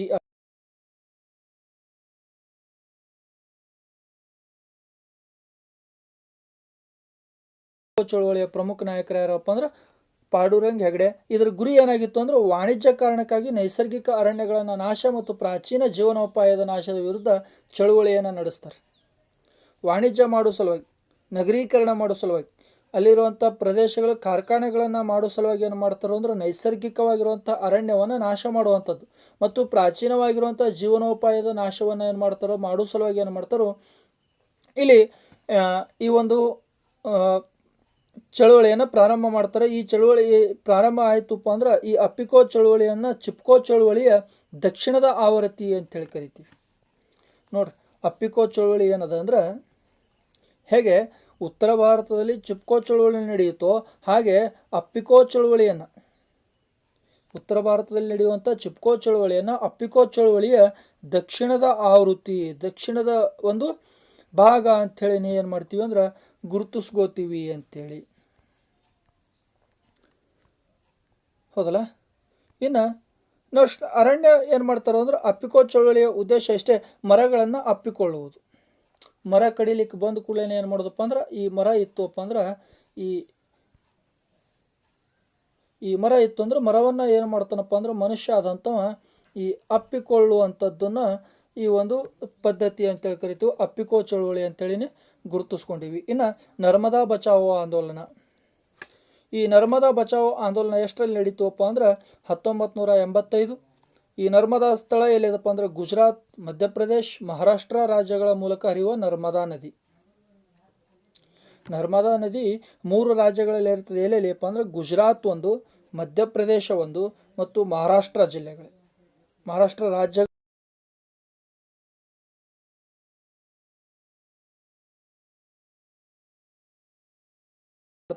ಇದರ ಪ್ರಮುಖವಾಗಿರುವಂಥ ನಾಯಕರು ಅಂದ್ರೆ ಮೇಧಾ ಪಾಟ್ಕರ್, ಬಾಬಾ ಆಮ್ಟೆ, ಆದಿವಾಸಿಗಳ ರೈತರು, ಪರಿಸರವಾದಿಗಳು ಮತ್ತು ಮಾನವ ಹಕ್ಕುಗಳ ಕಾರ್ಯಕರ್ತರು. ಅದರಲ್ಲಿ ನಾವು ಪ್ರಮುಖವಾಗಿರುವಂಥದ್ದು ಮೇಧಾ ಪಾಟ್ಕರ್ ಮತ್ತು ಬಾಬಾ ಆಮ್ಟೆ ಅವರ ಹೆಸರನ್ನು ನಾವೇನು ಮಾಡ್ತೀವಿ, ಭಾಳಷ್ಟು ನೆನಪಿಟ್ಕೋಬೇಕಾಗಿದೆ. ಇನ್ನು ನರ್ಮದಾ ನದಿಗೆ ಅಡ್ಡಲಾಗಿ ನಿರ್ಮಿಸುತ್ತಿದ್ದ ಅಣೆಕಟ್ಟೆಗಳ ವಿರುದ್ಧ. ಈ ನರ್ಮದಾ ನದಿಗೆ ಏನು ಮಾಡ್ತಿದ್ರು ಅಂದ್ರೆ ಅಡ್ಡಲಾಗಿ ಅಣೆಕಟ್ಟೆಗಳನ್ನು ನಿರ್ಮಾಣ ಮಾಡ್ತಾಯಿದ್ರು. ಆ ಅಣೆಕಟ್ಟೆಗಳ ನಿರ್ಮಾಣವನ್ನು ನಿಲ್ಲಿಸುವುದರ ಸಲುವಾಗಿ ಈ ಒಂದು ಹೋರಾಟವನ್ನು ಮಾಡ್ತಾರೆ. ಅದರೊಳಗೂ ಪ್ರಮುಖವಾಗಿರುವಂಥ ಅಣೆಕಟ್ಟು ಯಾವುದಾಗಿತ್ತು ಅಂದ್ರೆ ಸರ್ದಾರ್ ಸರೋವರ ಅಣೆಕಟ್ಟು. ನೋಡಿ, ಸರ್ದಾರ್ ಸರೋವರ ಅಣೆಕಟ್ಟು ನಿರ್ಮಾಣದಿಂದ ಏನಾಗಿರ್ತದೆ ಅಂದ್ರೆ ಸ್ಥಳಾಂತರಗೊಂಡಿರುವಂಥ ಜನರಿಗೆ ಸರಿಯಾಗಿರುವಂಥ ಪುನರ್ವಸತಿ ಸಿಗಿರುವುದಿಲ್ಲ. ಪುನರ್ವಸತಿ ಕಲ್ಪಿಸಿದ್ದಕ್ಕೆ ಏನು ಮಾಡ್ತಾರೋ ಅಂದರೆ ಈ ಚಟುವಟಿಕೆ ಮೊದಲಿಗೆ ಪ್ರತಿಭಟನೆಯಾಗಿ ಚಳವಳಿ ಮೊದಲು ಪ್ರಾರಂಭ ಆಗ್ತದೆ. ಈ ಸರ್ದಾರ್ ಅಣೆಕಟ್ಟನ್ನು ನಿರ್ಮಾಣ ಮಾಡ್ತಾರೋ, ಸರ್ದಾರ್ ಅಣೆಕಟ್ಟು ನಿರ್ಮಾಣ ಮಾಡುವಂಥ ಪ್ರದೇಶದಲ್ಲಿದ್ದರಂಥ ಜನರಿಗೆ ಪುನರ್ವಸತಿಯನ್ನು ಸರಿಯಾಗಿ ರೀತಿಯಾಗಿ ಕಲ್ಪಿಸದೇ ಇರುವುದಕ್ಕಾಗಿ ಈ ಪ್ರತಿಭಟನೆ ಆಗ್ತದೆ. ಇದು ಮುಂದೆ ಚಳವಳಿ ಪರಿಸರದ ಒಂದು ಸಂರಕ್ಷಣೆ ಮತ್ತು ಕಣಿವೆ ಪರಿಸರ ವ್ಯವಸ್ಥೆಗೆ ಗಮನ ಹರಿಸ್ತದೆ. ಸುಮಾರು ಈ ಅಣೆಕಟ್ಟಿನ ಎತ್ತರ ಎಷ್ಟಿತ್ತಪ್ಪ ಅಂದ್ರೆ 130 ಮೀಟರ್ ಎತ್ತರದಿಂದ ಅಣೆಕಟ್ಟಿನ ಎತ್ತರವನ್ನು 88 ಮೀಟರ್ಗೆ ಏನು ಮಾಡಬೇಕು, ಇಳಿಸ್ಬೇಕು. ಮೊದಲನೇದಾಗಿ ಈ ಅಣೆಕಟ್ಟಿದ್ದು ಎಷ್ಟು, 130 ಮೀಟರ್. ಅದನ್ನು ಎಷ್ಟಕ್ಕೆ ಇಳಿಸ್ಬೇಕು ಅಂದ್ರೆ 88 ಮೀಟ್ರಿಗೆ ಇಳಿಸ್ಬೇಕು ಅನ್ನುವಂಥ ಒಂದು ಕಾರ್ಯಕರ್ತರದ್ದು ಏನಾಗಿತ್ತು ಅಂದ್ರೆ ಒತ್ತಾಸೆ ಆಗಿತ್ತು ಅಂತೇಳಿ. ಇದು ನ್ಯಾಯಾಲಯದ ಮೆಟ್ಟಿಲು ಸರಕನು ಏರ್ತದೆ. ಮುಂದೆ 2000 ಅಕ್ಟೋಬರ್ನಲ್ಲಿ ಏನು ಮಾಡ್ತಾರೋ, ಸರ್ದಾರ್ ಸರೋವರ ಅಣೆಕಟ್ಟು ನಿರ್ಮಾಣಕ್ಕೆ ಅನುಮೋದನೆ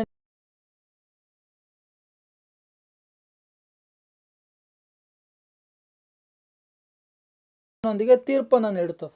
ಅಣೆಕಟ್ಟನ್ನು ಕಟ್ರಿ, ಆದರೆ 130 ಅಣೆಕಟ್ಟನ್ನು ನೀವು ಕಟ್ರಿ, ಆದರೆ 130 ಮೀಟ್ರ್ ಬದಲಿ ಎಲ್ಲ ಜನರ ಒತ್ತಾಸೆ ಏನಾಗಿತ್ತು ಅಂದರೆ 88 ಮೀಟ್ರ್ ಆಗಿತ್ತು. ಆದರೆ ಸುಪ್ರೀಂ ಕೋರ್ಟ್ ಆದೇಶ ಏನು ಮಾಡ್ತದೆ, ಈ ಸುಪ್ರೀಂ ಕೋರ್ಟ್ ಆದೇಶ ಏನು ಮಾಡ್ತದೆ ಅಂದ್ರೆ 90 ಮೀಟ್ರ್ ಅಣೆಕಟ್ಟನ್ನು ಕಟ್ಟಬೇಕು. ಆ 90 ಮೀಟ್ರಿಗಿಂತನೂ ಹೆಚ್ಚಿಗೆ ಇರಬಾರ್ದು ಅನ್ನುವಂಥ ಒಂದು ಷರತ್ತಿನ ಮುಖಾಂತರವಾಗಿ ಏನು ಮಾಡ್ತೀವಿ ಅಂದ್ರೆ ಈ ಒಂದು ಆದೇಶವನ್ನು ಕಟ್ತೀವಿ. ಹೌದಾ? ಇನ್ನು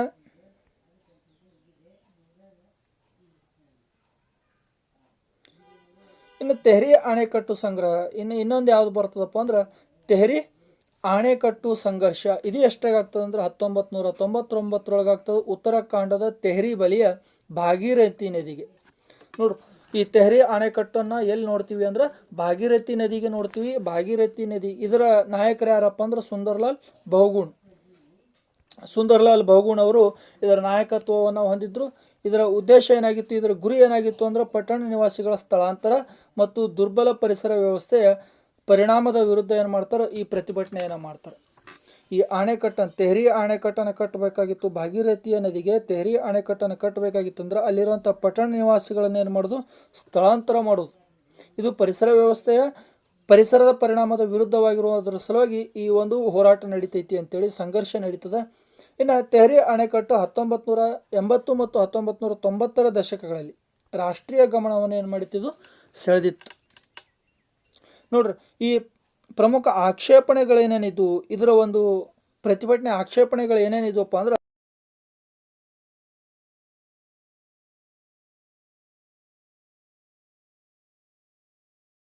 ಇದರ ಒಂದು ಹೋರಾಟದ ಉದ್ದೇಶವಾಗಿತ್ತು ಅಂತೇಳಿ ನೋಡ್ರಿ. ಅದರ ಜೊತೆಗೆ ಸ್ನೇಹಿತರೆ, ಅದರ ಜೊತೆಗೆ ನಾವೇನು ಹೇಳ್ತೀವಪ್ಪ ಅಂದ್ರೆ ಇಲ್ಲಿ ನಾಯಕರ ಬೆಂಬಲ, ಸುಂದರ್ಲಾಲ್ ಬಹುಗುಣ್ ಅವರಂತಹ ಇತರ ಪ್ರಮುಖ ನಾಯಕರ ಬೆಂಬಲ ಹೊರತಾಗಿಯೂ ರಾಷ್ಟ್ರೀಯ ಮತ್ತು ಅಂತಾರಾಷ್ಟ್ರೀಯ ಮಟ್ಟದಲ್ಲಿ ಏನಾಗಿತ್ತು, ಸಾಕಷ್ಟು ಜನಪ್ರಿಯ ಬೆಂಬಲವನ್ನು ಸಂಗ್ರಹಿಸುವಲ್ಲಿ ಈ ಚಳುವಳಿ ವಿಫಲವಾಗಿದೆ. ಸುಂದರ್ಲಾಲ್ ಬಹುಗುಣ್ ಅವರ ನಾಯಕತ್ವ ಇತ್ತು, ಅದ್ರ ಜೊತೆಗೆ ಪ್ರಮುಖವಾಗಿರುವಂಥ ನಾಯಕರ ಬೆಂಬಲ ಇದ್ರೂ ಸದ್ಯಕ್ಕೂ ಏನಾಗ್ತದೆ, ಇದು ರಾಷ್ಟ್ರೀಯ ಮತ್ತು ಅಂತಾರಾಷ್ಟ್ರೀಯ ಮಟ್ಟದಲ್ಲಿ ಏನಾಗಲಿಲ್ಲ, ಅದು ಜನಪ್ರಿಯ ಗಳಿಸಲಿಲ್ಲ ಅನ್ನುವಂಥದ್ದು ನೋಡ್ತೀವಿ.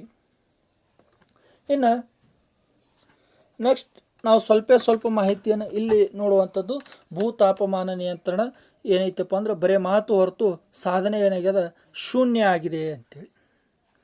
ಹಾಗಿದ್ರೆ ಈ ಭೂ ತಾಪಮಾನ ಏನಾಗಿದೆಯಪ್ಪ ಅಂದ್ರೆ, ಭೂ ತಾಪಮಾನವನ್ನು ನಾವು ನೋಡ್ತೀವಿ ಹಾನಿ ಇದು ಎಲ್ಲಿ ಸ್ಟಾರ್ಟ್ ಆಗ್ತದಪ್ಪ ಅಂದ್ರೆ 1850ರ ದಶಕದಲ್ಲಿ 1850ರಲ್ಲಿ ಇಂಗ್ಲೆಂಡ್ನ ಕೈಗಾರಿಕಾ ಕ್ರಾಂತಿ ನಡೀತದೆ. ಎಲ್ಲಿ 1850ರೊಳಗೆ ಏನಾಗ್ತದೆ, ಇಂಗ್ಲೆಂಡ್ನ ಕೈಗಾರಿಕಾ ಕ್ರಾಂತಿ ನಡೀತದೆ. ಆ ಕಳೆದ 170 ವರ್ಷಗಳಲ್ಲಿ ಜಗತ್ತೇನೈತಿ, ಹಿಂದೆಂದೂ ಕಾಣದಷ್ಟು ಆರ್ಥಿಕ ಪ್ರಗತಿಯನ್ನು ಇಲ್ಲಿ ಸಾಧಿಸಿದೆ ಅಂತ. ಒಟ್ಟು ಎಷ್ಟು 170 ವರ್ಷಗಳ ನಂತರ ಆರ್ಥಿಕ ಪ್ರಗತಿಯನ್ನು ಸಾಧಿಸಿದೆ ಇದೆ. ಇನ್ನು ಅತಿ ಹೆಚ್ಚು ಇಂಧನಗಳನ್ನು ಉರಿಸಿದಾಗ ಏನಾಗ್ತದೆ, ಇಂಗಾಮ್ಲ ಅನ್ನುವಂಥದ್ದು ಬರುವಂಥದ್ದು, CO2 ಅಂತೇಳಿ ಏನಾಗ್ತದೆ, ಉತ್ಪತ್ತಿ ಆಗ್ತದೆ. ಇದು ಭೂಮಿಯ ತಾಪಮಾನವನ್ನು ಹೆಚ್ಚಿಸುವುದರಲ್ಲಿ ಪ್ರಧಾನ ಪಾತ್ರ ವಹಿಸುತ್ತದೆ. ಭೂಮಿಯ ತಾಪಮಾನ ಹೆಚ್ಚಿಸಲಿಕ್ಕೆ ಬಹಳ ಪ್ರಧಾನವಾಗಿರುವಂಥ ಕಾರಣ ಯಾವುದಪ್ಪ ಅಂದ್ರೆ ಇಂಗ್ಲಾಮ್ಲ ಅಥವಾ CO2 ಅನ್ನುವಂಥದ್ದು.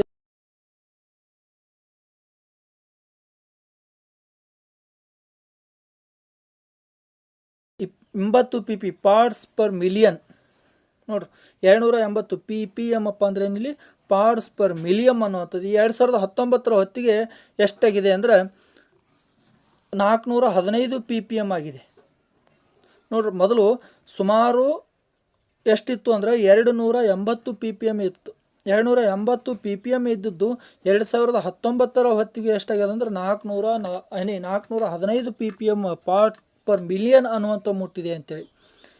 ಅದ್ರ ಜೊತೆಗೆ ವಿಜ್ಞಾನಿಗಳ ಪ್ರಕಾರ ಏನಾಗ್ತೀವಿ, ವಿಜ್ಞಾನಿಗಳು ಏನು ಹೇಳ್ತಾರಪ್ಪ ಅಂದ್ರೆ ಇದನ್ನು 350 PPM ಸುರಕ್ಷಿತ ಮಟ್ಟ ಅಂತ ಹೇಳ್ತೀವಿ. ಆದರೆ 1950 ಜಗತ್ತಿನ ಇಂಗಾಲಾಮ್ಲದ ಉತ್ಸರ್ಜನೆ ಎಮಿನೇಷನ್ ಎಷ್ಟೈತಿಪ್ಪ ಅಂದ್ರೆ 150 ಕೋಟಿ ಟನ್ಗಳಾಗಿದೆ.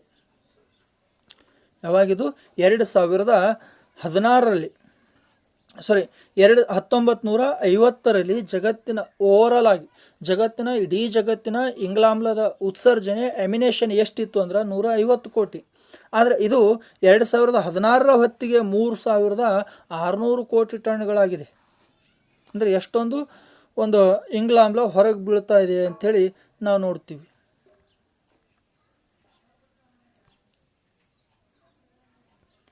ಇನ್ನು ಈ ಒಂದು ಇಂಗಾಲಾಮ್ಲಕ್ಕೆ ಸಂಬಂಧಪಟ್ಟಿರುವಂಥದ್ದು ಒಂದು ಪ್ಯಾರಿಸ್ ಒಪ್ಪಂದ ಆಗ್ತದೆ. ಆ ಪ್ಯಾರಿಸ್ ಒಪ್ಪಂದ ಎಷ್ಟರಲ್ಲಿ ಆಗ್ತದಪ್ಪ ಅಂದರೆ 2015ರಲ್ಲಿ ಒಂದು ಪ್ಯಾರಿಸ್ ಹವಾಮಾನ ಸಮ್ಮೇಳನ ನಡೀತದೆ. ಪ್ಯಾರಿಸ್ ಒಳಗೆ ಏನು ಮಾಡ್ತದೆ, ಒಂದು ಹವಾಮಾನದ ಸಮ್ಮೇಳನ ನಡೀತದೆ. ಆ ಸಮ್ಮೇಳನದಲ್ಲಿ ಈ ಒಂದು ಒಪ್ಪಂದ ಆಗ್ತದೆ. ಈ ಒಪ್ಪಂದದ ಉದ್ದೇಶ ಏನಾಗಿತ್ತಪ್ಪ ಅಂದ್ರೆ 2100ರ ವರ್ಷಗೆ ತಾಪಮಾನವನ್ನು ಎಷ್ಟು ಅಂದರೆ 2100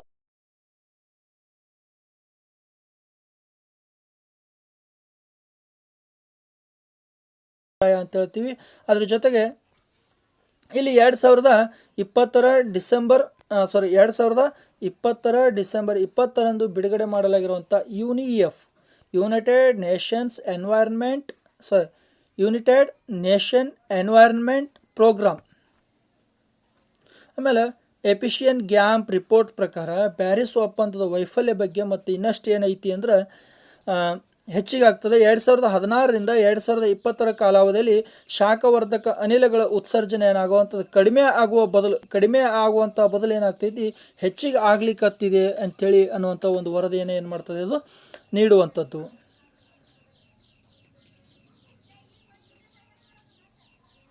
ಇನ್ನು ಮುಂದೆ ಸಂರಕ್ಷಣಾ ಚಟುವಟಿಕೆ ಮತ್ತು ಕೈಗಾರಿಕಾ ಚಟುವಟಿಕೆಗಳಲ್ಲಿ ರಾಜ್ಯದಲ್ಲಿ ಹಸಿರು ಪ್ರದೇಶವನ್ನು ಏನಾಗಿದೆಪ್ಪ ಅಂದ್ರೆ ಹೆಚ್ಚಳ ಆಗಿದೆ ಅಂಥೇಳಿ ಒಂದು ವರದಿ ಬಂದಿದೆ. ಇಂದು ವಿಶ್ವ ಪರಿಸರ ದಿನಾಚರಣೆ ಇರುವುದರಿಂದ ಏನಾಗಿದೆಪ್ಪ ಅಂದ್ರೆ ನಮ್ಮ ರಾಜ್ಯದಲ್ಲಿನೂ ಸದಕ್ಕೇನೈತಿ ಈ ಹಸಿರು ಏನೆಷ್ಟಾಗ್ಯದ ಅಂದರೆ ಹೆಚ್ಚಾಗಿದೆ ಅಂಥೇಳಿ ರಾಜ್ಯದಲ್ಲಿ ಕ್ರಮೇಣವಾಗಿ ಹಸಿರು ಪ್ರದೇಶ ಏನಾಗ್ಲಿಕ್ಕತ್ತದ ವಿಸ್ತರಣೆ ಆಕ್ಕೋತ ಹೊಂಟಿದೆ. ಇದು 2017ರಿಂದ 4 ವರ್ಷಗಳ ಅವಧಿಯಲ್ಲಿ ಸುಮಾರು 1500ಕ್ಕೂ ಹೆಚ್ಚು ಚದರ ಕಿಲೋಮೀಟರ್ ಪ್ರಮಾಣದಲ್ಲಿ ಏನಾಗ್ಯದ ಹಸಿರು ವಿಸ್ತರಣೆ ಆಗಿದೆ. ನೋಡ್ರಿ, 2017ರಿಂದ 2017, 18, 19, 20 ಮತ್ತು 21 ಇದು ಇಲ್ಲ. 2017, 18, 19 ಮತ್ತು 21ರ ಅವಧಿಯಲ್ಲಿ ಏನಾಗಿದೆಯಪ್ಪ ಅಂದ್ರೆ ನಮ್ಮ ರಾಜ್ಯದಲ್ಲಿ ಅರಣ್ಯ ಪ್ರದೇಶ ಅಥವಾ ಹಸಿರು ವಲಯ ಏನಾಗಿದೆಪ್ಪ ಅಂದ್ರೆ 1500ಕ್ಕೂ ಹೆಚ್ಚು ಚದರ ಕಿಲೋಮೀಟರ್ಗಳು, 1500 ಸಿ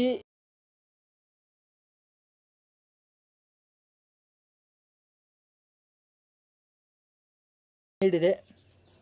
ಹಾಗಾದ್ರೆ ಅತಿ ಹೆಚ್ಚಿನ ಅರಣ್ಯ ವಿಸ್ತಾರ ಎಲ್ಲಾಗಿದೆ, ಅತಿ ಹೆಚ್ಚಿನ ಒಂದು ಪ್ರದೇಶ ಎಲ್ಲೆಲ್ಲಿ ಅರಣ್ಯವನ್ನು ವಿಸ್ತರಣೆ ಆಗಿದೆಯಪ್ಪ ಅಂದ್ರೆ ತುಮಕೂರು ಪ್ರದೇಶ ಆಗಿರ್ಬೋದು, ಉಡುಪಿ, ದಕ್ಷಿಣ ಕನ್ನಡ ಹಾಗೂ ಶಿವಮೊಗ್ಗ ಜಿಲ್ಲೆಗಳಲ್ಲಿ ಏನಾಗದ ಹಸಿರಿನ ಹೊದಿಕೆ ಹೆಚ್ಚಾಗಿದೆ ಅಂತೇಳಿ ಕೇಳ್ತೀವಿ. ತುಮಕೂರು 1, ಉಡುಪಿ, ದಕ್ಷಿಣ ಕನ್ನಡ ಹಾಗೂ ಶಿವಮೊಗ್ಗ ಜಿಲ್ಲೆಗಳಲ್ಲಿ ಏನಾಗಿದೆ ಈ ಹಸಿರು ಹೊದಿಕೆ ಹೆಚ್ಚಾಗ್ತಾ ಹೋಗಿದೆ ಅಂತೇಳಿ. ನೋಡಿ, ಟೋಟಲ್ ಆಗಿ ನಮ್ಮ ರಾಜ್ಯದ ಅರಣ್ಯ ಪ್ರದೇಶವನ್ನು ನೋಡೋದಾಗಿದ್ದರೆ ಅರಣ್ಯ ಪ್ರದೇಶಗಳನ್ನು ನಮ್ಮ ರಾಜ್ಯದಲ್ಲಿ ನೋಡುವುದಾಗಿತ್ತಪ್ಪ ಅಂದ್ರೆ ನಾವು ಈ ರೀತಿಯಾಗಿ ಗುರುತಿಸ್ಕೋತೀವಿ. ಬೆಟ್ಟ ಅರಣ್ಯ ಪ್ರದೇಶ ಎಷ್ಟದಪ್ಪ ಅಂದ್ರೆ 4501 ಕಿಲೋಮೀಟರ್ ಅದ. ಇನ್ನು ಅರೆದಟ್ಟ ಅರಣ್ಯ ಎಷ್ಟದಪ್ಪ ಅಂದ್ರೆ 21,048 ಚದರ ಕಿಲೋಮೀಟರ್ ಏನೈತಿಪ್ಪ ಅಂದ್ರೆ ಈ ಅರೆದಟ್ಟ ಅರಣ್ಯ ಪ್ರದೇಶದ. ದಟ್ಟವಿಲ್ಲದ ಅರಣ್ಯ ಪ್ರದೇಶ ಎಷ್ಟದ ಅಂದ್ರೆ 13,026 ಅದ. ಟೋಟಲ್ ಆಗಿ ನಮ್ಮ ರಾಜ್ಯದ ಅರಣ್ಯ ಪ್ರದೇಶ ಎಷ್ಟೈತಿಪ್ಪ ಅಂದ್ರೆ 38,578 ಚದರ ಕಿಲೋಮೀಟರ್ಗಳಷ್ಟು ಏನೈತಿಪ್ಪ ಅಂದ್ರೆ ನಮ್ಮ ಒಂದು ಅರಣ್ಯ ಪ್ರದೇಶ ಐತಿ ಅನ್ನುವಂಥದ್ದನ್ನು ನಾವಿಲ್ಲಿ ನೋಡಿದೆವು. ಹಾಗಿದ್ರೆ ಇಲ್ಲಿ ಒಂದು ಸ್ವಲ್ಪ ಗಮನ ಕೊಡಬೇಕಾಗಿದ್ದು ಏನೈತಿಪ್ಪ ಅಂದ್ರೆ ಬಾಡಿಗೆ ಕಾಯ್ದೆ ಅನ್ನುವಂಥದ್ದು ಒಂದು ಬರ್ತಾ ಇದೆ. ಈ ಬಾಡಿಗೆ ಕಾಯ್ದೆ ಹೆಂಗದ, ಇದರ ಬಾಡಿಗೆ ಕಾಯ್ದೆ ರಚನೆ ಆಗಿದ್ದು ಯಾವಾಗ ಅನ್ನುವಂಥದ್ದು ನೋಡಬೇಕಾಗಿತ್ತಪ್ಪ ಅಂದ್ರೆ, ಬಾಡಿಗೆ ಕಾಯ್ದೆ ಅನ್ನುವಂಥದ್ದು ಏನೈತಿ ಅಂದ್ರೆ ಈ ಸಾಮಾನ್ಯವಾಗಿ ನಗರ ಪ್ರದೇಶಗಳಲ್ಲಿ ಭಾಳಷ್ಟು ಜನರು ಏನು ಮಾಡ್ತಾರೋ ಬಾಡಿಗೆ ಮನೆಗಳನ್ನು ಇರುವಂಥದ್ದು, ಆ ಬಾಡಿಗೆ ಮನೆಗಳನ್ನು ಖರೀದಿ ಮಾಡುವಂಥದ್ದು ಐತಲ್ಲ, ಆ ಬಾಡಿಗೆ ಮನೆಗಳಲ್ಲಿ ಎಷ್ಟು ಸುಮಾರು 2011 ಜನಗಣತಿಯ ಮಾಹಿತಿ ಪ್ರಕಾರ ಹೇಳ್ತೀವಿ, 2011 ಜನಗಣತಿ ಏನು ಹೇಳ್ತೈತಿ, ಈ 2011 ಜನಗಣತಿ ಏನು ಹೇಳ್ತದಪ್ಪ ಅಂದ್ರೆ ಸುಮಾರು 1 ಕೋಟಿ ಮನೆಗಳೇನದಾವು ಈ ನಗರ ಪ್ರದೇಶಗಳಲ್ಲಿ ಖಾಲಿ ಅದ. ಹಾಗಾದ್ರೆ ಈ ಬಾಡಿಗೆಗೆ ಸಮಸ್ಯೆಗಳದಾವು. ಬಾಡಿಗೆ ಪಡ್ಕೋಬೇಕಾಗಿತ್ತು ಅಂದ್ರೆ ಏನೈತಿ ಅಂದ್ರೆ ಬಾಡಿಗೆ ಸಮಸ್ಯೆಗಳು ಎನ್ನುವಂಥದ್ದು ಐತಿಯಪ್ಪ ಅಂದ್ರೆ ಬಾಡಿಗೆ ಕಾಯ್ದೆ ಜಾರಿಗೆ ಬಂದ ಬಳಿಕ, ಈ ಬಾಡಿಗೆ ಕಾಯ್ದೆ ಯಾವಾಗ ಜಾರಿ ಆಯಿತೋ ಆವಾಗ ಲಿಖಿತ ಒಪ್ಪಂದವಿಲ್ಲದೆ ಯಾವುದೇ ಆಸ್ತಿಯನ್ನು ಏನು ಮಾಡೋಂಗಿಲ್ಲ, ಬಾಡಿಗೆಗೆ ಪಡೆಯುವಂಗಿಲ್ಲ, ಬಾಡಿಗೆಗೆ ತೆಗೆದುಕೊಳ್ಳುವಂಗಿಲ್ಲ ಅನ್ನುವಂಥ ಒಂದು ಕಾಯ್ದೆಯನ್ನು ಬಂದಿದೆ.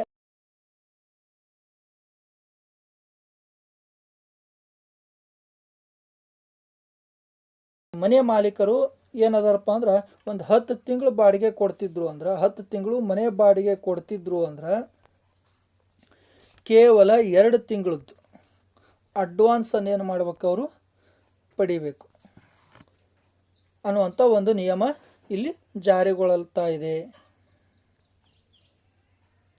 ಇನ್ನು ಇದರಲ್ಲಿನೇ ಈ ರಾಜ್ಯಗಳಲ್ಲಿ ಯಾವ್ಯಾವ ರಾಜ್ಯಗಳು ಏನು ಮಾಡಿದಪ್ಪ ಅಂದ್ರೆ ಕೆಲವೊಂದಿಷ್ಟು ಬಾಡಿಗೆ ಕಾಯ್ದೆಗಳನ್ನು ಅಳವಡಿಕೆ ಮಾಡಿಕೊಂಡದ. ಅಂಥವುಗಳಲ್ಲಿ ಬಾಡಿಗೆ ಕಾಯ್ದೆಗಳನ್ನು ಸರ್ಕಾರದ ರಾಜ್ಯಗಳು, ಕೇಂದ್ರ ಸರ್ಕಾರದ ರಾಜ್ಯಗಳು ಮತ್ತು ಕೇಂದ್ರಾಡಳಿತ ಪ್ರದೇಶಗಳಿಗೆ ಏನು ಮಾಡಿದೆಯಪ್ಪ ಅಂದರೆ ಇದನ್ನು ಸೂಚನೆ ಮಾಡಿದೆ. ಅದ್ರ ಜೊತೆಗೆ ಈ ಬಾಡಿಗೆ ಕಾಯ್ದೆ ಯಾವಾಗ ಪ್ರಾರಂಭ ಆಯಿತು ಅಪ್ಪ ಅಂದ್ರೆ ಪ್ರಧಾನಮಂತ್ರಿ ಆವಾಸ್ ಯೋಜನೆ ಅಡಿಯಲ್ಲಿ. ನೋಡ್ರಿ, ಪ್ರಧಾನಮಂತ್ರಿ ಆವಾಸ್ ಯೋಜನೆ ಅಡಿಯಲ್ಲಿ ನಗರ ಪ್ರದೇಶಗಳಲ್ಲಿರುವ ಪ್ರತಿಯೊಬ್ಬರಿಗೂ 2022 ವೇಳೆಗೆ ಏನು ಮಾಡಬೇಕು, ಸೂರನ್ನು ಕಲ್ಪಿಸುವ ಯೋಜನೆಗೆ ಚಾಲನೆ ನೀಡಿದೆ. ಹೌದಾ, 2022 ವೇಳೆಗೆ, ಈ 2022 ವೇಳೆಗೆ ಪ್ರತಿಯೊಬ್ಬರಿಗೂ ಏನಿರಬೇಕು, ಸೂರು ಇರಬೇಕು. ಸೂರು ಅಪ್ಪ ಅಂದ್ರೆ ಆಶ್ರಯ ಇರಬೇಕು, ಮನೆ ಇರಬೇಕು ಅನ್ನುವಂಥದ್ದು, ಆಶ್ರಯ ಇರಬೇಕು ಅನ್ನುವಂಥದ್ದನ್ನು ಏನು ಮಾಡಿದ್ದೆವು, ಹೇಳಿದೆ. ಹೌದಾ, ಹೇಳಿರುವಂಥದ್ರೊಳಗೆ ಈಗ ನೋಡಿದ್ವಿ ಈ ಆದ್ರೆ ಮನೆ ಕಾಯ್ದೆ ಎಷ್ಟರಾಗ ಚಾಲನೆಗೊಳ್ತದೆ, ಸೂರು ಕಳಿಸ್ಬೇಕಂದ್ರೆ 2015 ಏನು ಮಾಡ್ತದೆ, ಈ ಕಾಯ್ದೆಯನ್ನು ರಚಿಸಲಾಗಿದೆ. ಈ ಬಾಡಿಗೆ ಕಾಯ್ದೆಯನ್ನು ಎಷ್ಟರಲ್ಲಿ ರಚನೆ ಮಾಡಲಾಗಿದೆ, 2015 ರಚನೆ ಮಾಡಲಾಗಿದೆ. ಅದರಂತೆ ಆವಾಸ್ ಯೋಜನೆಯಲ್ಲಿ ನಿರ್ಮಿಸಿರುವ 2 ಕೋಟಿ ಮನೆಗಳಲ್ಲಿ 20% ಬಾಡಿಗೆಗೆಂದು ನಿರ್ಧರಿಸಲಾಗಿದೆ. ಈ ಪ್ರಧಾನಮಂತ್ರಿ ಆವಾಸ್ ಯೋಜನೆಯಲ್ಲಿ ಸುಮಾರು 2 ಕೋಟಿ ಮನೆಗಳು ರಚನೆ ಆಗಿದ್ವಪ್ಪ ಅಂದ್ರೆ, 2 ಕೋಟಿ ಮನೆಗಳು ನಿರ್ಮಾಣ ಆಗಿದ್ದು ಅಂದ್ರೆ ಅದರಲ್ಲಿ 20% ಮನೆಗಳೇನಾಗಬೇಕು, ಬಾಡಿಗೆಯನ್ನು ಪಡೆದುಕೊಳ್ಬೇಕು ಅನ್ನುವಂಥದ್ದು. ಇದರಿಂದ ಸುಮಾರು ಎಷ್ಟು ಬಿಡುಗಡೆ ಮಾಡಿದೆ ಕೇಂದ್ರ ಸರ್ಕಾರ, ಈ ಒಂದು ಯೋಜನೆಗೆ ಎಷ್ಟು ಹಣವನ್ನು ಬಿಡುಗಡೆ ಮಾಡಿದೆಯಪ್ಪ ಅಂದ್ರೆ 6,000 ಕೋಟಿ ರೂಪಾಯಿ ಹಣವನ್ನು ಬಿಡುಗಡೆ ಮಾಡಿದೆ.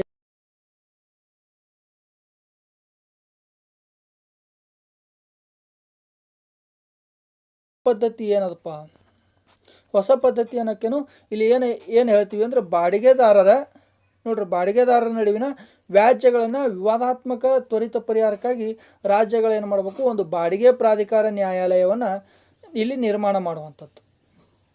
ಬಾಡಿಗೆ ಪ್ರಾಧಿಕಾರ ನ್ಯಾಯಾಲಯವನ್ನು ಏನು ಮಾಡಬೇಕು, ಇಲ್ಲಿ ನಿರ್ಮಾಣ ಮಾಡಬೇಕು ಅನ್ನುವಂಥದ್ದು. ಅದು ಎಷ್ಟರೊಳಗೆ ಈ ವ್ಯಾಜ್ಯ ಎಷ್ಟರಾಗಿ ಮುಗಿಬೇಕು ಅಂದರೆ ಕೇವಲ 60 ದಿನಗಳಲ್ಲಿ ಏನು ಮಾಡಬೇಕು, ಆ ವಿಲೇವಾರಿ ಮಾಡಬೇಕು. 60 ದಿನಗಳಲ್ಲಿ ಆ ಒಂದು ನ್ಯಾಯವನ್ನು ದೊರಕಿಸಿಕೊಡಬೇಕು ಅನ್ನುವಂಥದ್ದನ್ನು ಈ ಒಂದು ಕಾಯ್ದೆ ಹೇಳುವಂಥದ್ದು.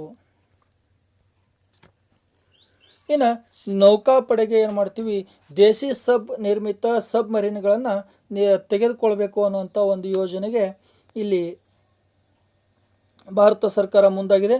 ಅದರೊಳಗೂ ಸಮುದ್ರ ಪ್ರದೇಶಗಳಲ್ಲಿ ಏನು ಮಾಡ್ಲಿಕ್ಕತ್ತದ, ಚೀನಾ ನಮ್ಮ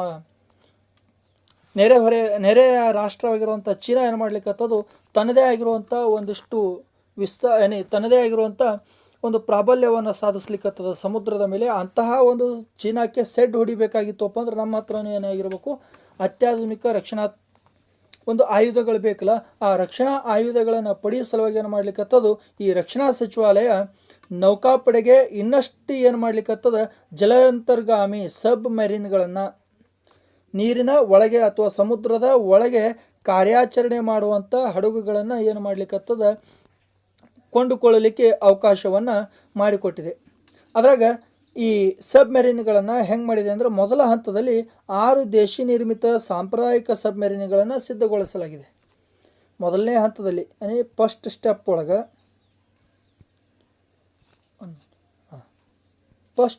ಒಳಗೆ ಏನು ಮಾಡ್ತೀವಿ, 6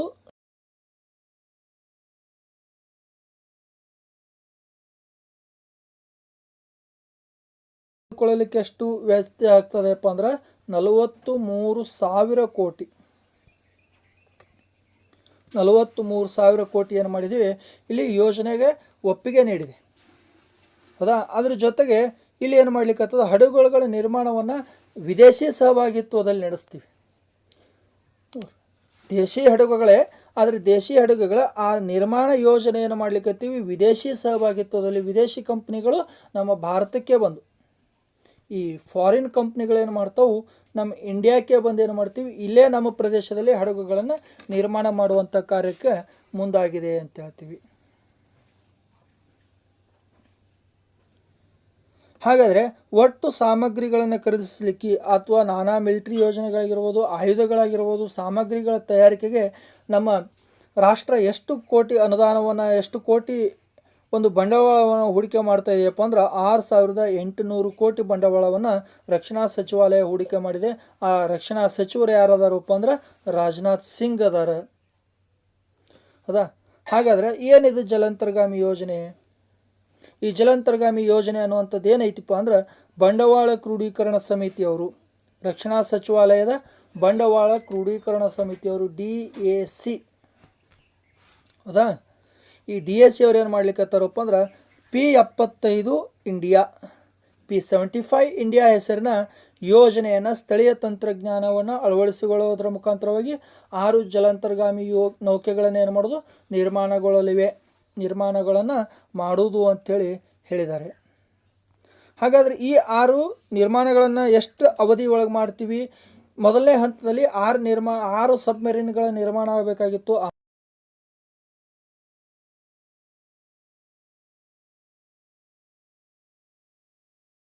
ಬೇಕಾಗಿತ್ತಪ್ಪ ಅಂದ್ರೆ ನಾವು ತೆಗೆದುಕೊಳ್ಳುವಂಥ ಅವಧಿ 12 ವರ್ಷ. 12 ವರ್ಷ ಏನು ಬೇಕು ನಮಗೆ? ಈ ಒಂದು ಸಬ್ ಮರಿನ್ಗಳ ನಿರ್ಮಾಣಕ್ಕಾಗಿ 12 ವರ್ಷ ಅವಧಿ ಬೇಕಾಗ್ತದ ಅಂತ ಹೇಳ್ತೀವಿ. ಅದರ ಜೊತೆಗೆ ಈ ಒಂದು ಸಬ್ ಮೆರಿನ್ಗಳ ನಿರ್ಮಾಣಕ್ಕಾಗಿ ಹಲವಾರು ಕಂಪ್ನಿಗಳು ಏನು ಮಾಡಿದವು, ಮುಂದೆ ಬಂದಿವೆ. ಆ ಹಲವಾರು ಕಂಪ್ನಿಗಳಲ್ಲಿ ಕೆಲವೊಂದು ಕಂಪ್ನಿಗಳ ಹೆಸರನ್ನ ಕೊಟ್ಟಿದ್ದಾರೆ. ಇದೇನಪ್ಪ ಅಂದ್ರೆ, ಒಂದೇದು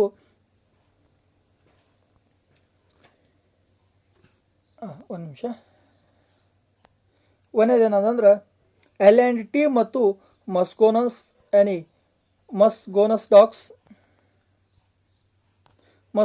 ಡಾಕ್ಸ್ ಲಿಮಿಟೆಡ್,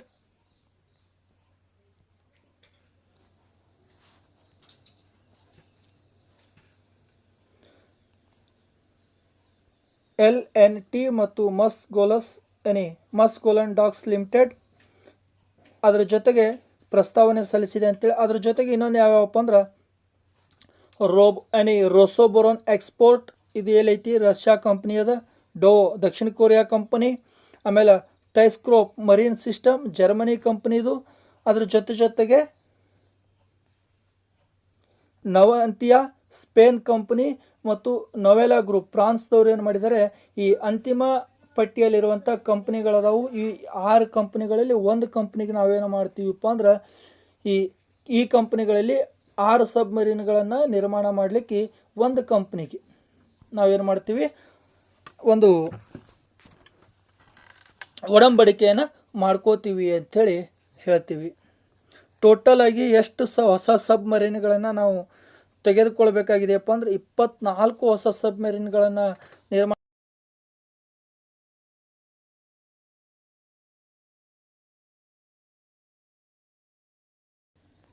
ಒಂದನೇ ಹಂತದಲ್ಲಿ ಎಷ್ಟು ಮಾಡ್ಲಿಕ್ಕತ್ತೀವಿ, ಕೇವಲ 6 ಸಬ್ಮೆರಿನ್ಗಳನ್ನು ನಾವೇನು ಮಾಡಕತ್ತೀವಪ್ಪ ಅಂದ್ರೆ ನಿರ್ಮಾಣ ಮಾಡ್ಕೊಳಿಕತ್ತೀವಿ ಅಂತೇಳಿ ಹೇಳ್ತೀವಿ.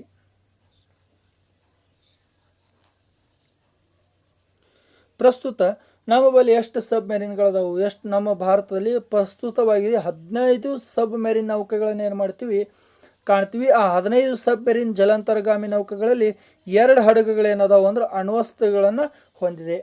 ಟೋಟಲ್ ನಮ್ಮ ಭಾರತದೊಳಗೆ ಈ ಸದ್ಯ ಎಷ್ಟು ಒಂದು ಜಲಾಂತರ್ಗಾಮಿ ನೌಕೆ ಅದಾವು ಅಂದ್ರೆ 15 ಅದಾವು. ಅದಾ 15 ಜಲಾಂತರ್ಗಾಮಿ ನೌಕೆಗಳಲ್ಲಿ 2 ನೌಕೆಗಳು ಏನದಾವಪ್ಪ ಅಂದ್ರೆ ಅಣ್ವಸ್ತ್ರಗಳನ್ನು ಹೊಂದಿದೆ. ಅಣ್ವಸ್ತ್ರಗಳನ್ನು ಎಷ್ಟು ನೌಕೆಗಳು ಹೊಂದಿದೆ? 2 ಅಣ್ವಸ್ತ್ರ ನೌಕೆಗಳನ್ನು ಹೊಂದಿರುವಂಥದ್ದಾಗಿದೆ ಅಂಥೇಳಿ ನಾವು ನೋಡ್ತೀವಿ.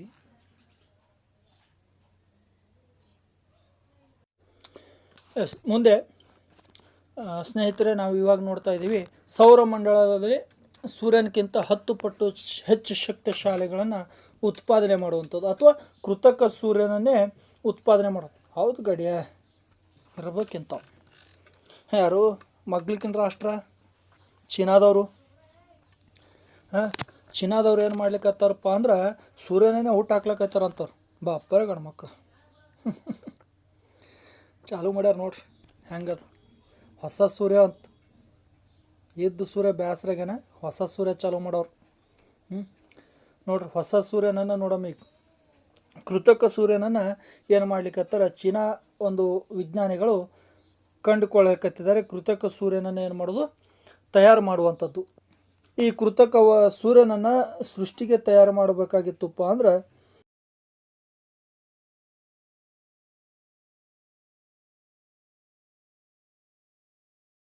ಅದನ್ನು ಒಂದು ತೀರ್ಮಾನವನ್ನು ಕೈಗೊಂಡಿದ್ದಾರೆ. ಅದರ ಪ್ರಯೋಗವಾಗಿ ಏನು ಮಾಡಲಿಕ್ಕತ್ತಿದ್ದಾರಪ್ಪ ಅಂದ್ರೆ ಹಲವಾರು ಪ್ರಯೋಗಗಳನ್ನು ಮಾಡ್ತಾ ಇದ್ದಾರೆ.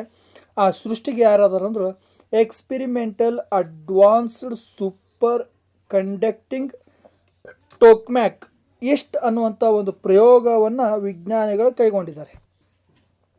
ಅದರ ಉದ್ದೇಶನು ಕೃತಕ ಸೂರ್ಯನ ಸೃಷ್ಟಿಗೆ ಯಾವ ಒಂದು ಎಕ್ಸ್ಪಿರಿಮೆಂಟ್ ಮಾಡಿ ಕತ್ತಿದಾರಪ್ಪ ಅಂದ್ರೆ ಎಕ್ಸ್ಪಿರಿಮೆಂಟಲ್ ಅಡ್ವಾನ್ಸ್ಡ್ ಸೂಪರ್ ಕಂಡಕ್ಟಿಂಗ್ ಟೋಕ್ಮ್ಯಾಕ್ ಇಸ್ಟ್ ಅನ್ನುವಂಥದ್ದು ಪ್ರಯೋಗವನ್ನು ಮಾಡ್ತಾ ಇದ್ದಾರೆ. ಈ ಪ್ರಯೋಗದಲ್ಲಿ ಮಾಡಬೇಕಾಗಿತ್ತು ಅಂದ್ರೆ ಪರಮಾಣು ಸಮ್ಮಿಳನ ನ್ಯೂಕ್ಲಿಯರ್ ಫ್ಯೂಷನ್ ತಂತ್ರದಡಿ ಯಾವುದು ಪರಮಾಣು ಸಮ್ಮಿಳನ ಪರಮಾಣುವನ್ನು ಕೂಡಿಸುವಂಥದ್ದು ಒಂದು ತಂತ್ರದಡಿಯಲ್ಲಿ ಈ ಒಂದು ಪ್ರಯೋಗ ನಡೆಸಲಾಗ್ತಾ ಇದೆ.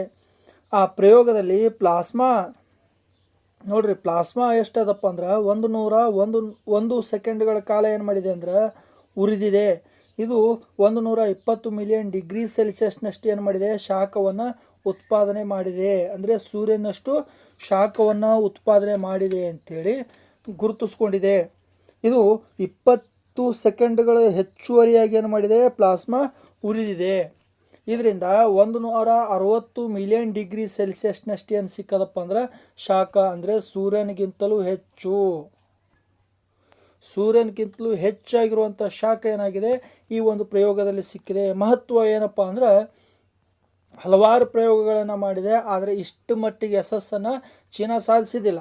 ಕೃತಕ ಸೂರ್ಯನ ಪ್ರಯೋಗವನ್ನು ಕೃತಕ ಸೂರ್ಯನನ್ನೇ ಸೃಷ್ಟಿಸುವಂಥ ಪ್ರಯೋಗದಲ್ಲಿ ಹಲವಾರು ಯಶಸ್ಸನ್ನು ಮಾಡಿದೆ, ಆದರೆ ಇಷ್ಟರ ಮಟ್ಟಿಗೆ ಯಶಸ್ಸನ್ನು ಸಿಕ್ಕಿದ್ದಿಲ್ಲ. ಈಗ ಯಶಸ್ಸು ಸಿಕ್ಕಿದೆ. ಹಾಗಾದರೆ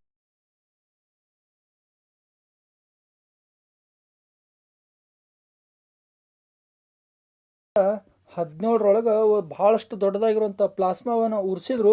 ಆದರೆ ಕೇವಲ ಅದು ಎಷ್ಟು ಡಿಗ್ರಿ ಸೆಲ್ಸಿಯಸ್ ಅಷ್ಟು ಶಾಖವನ್ನು ಕೊಟ್ಟಿತ್ತು ಅಂದ್ರೆ 50 ಡಿಗ್ರಿ ಸೆಲ್ಸಿಯಸ್ನಷ್ಟು ಮಾತ್ರ ಶಾಖವನ್ನು ಉತ್ಪಾದನೆ ಮಾಡಿತ್ತು. ಮುಂದೆ 1 ವರ್ಷದ ನಂತರ 2018ರಲ್ಲಿ ಒಂದು ಪ್ರಯೋಗ ಮಾಡ್ತಾರೆ. 101 ಡಿಗ್ರಿ ಸೆಲ್ಸಿಯಸ್ನಷ್ಟು ಏನಾಗ್ತದೆ ಶಾಖವನ್ನು ಉತ್ಪಾದನೆ ಮಾಡ್ತಾರೆ. ಆದರೆ ಇಲ್ಲಿ ಒಂದೈತಿ, 2018ರೊಳಗೂ ಅತಿ ಹೆಚ್ಚು ಶಾಖವನ್ನು ಉತ್ಪಾದನೆ ಮಾಡಿದರು. ಆದರೆ ವಿಜ್ಞಾನಿಗಳು ಏನಾಗಲಿಲ್ಲಪ್ಪ ಅಂದ್ರೆ ಯಶಸ್ವಿ ಆಗಿದ್ದರೂ ಸದಕ್ಕೂ ಹೇರಳವಾಗಿರುವಂಥ ಪ್ಲಾಸ್ಮಾ ಕೇವಲ 10 ಸೆಕೆಂಡ್ಗಳಲ್ಲಿ ಏನಾಗಿತ್ತದು ಉರಿದು ಖಾಲಿಯಾಗಿತ್ತು.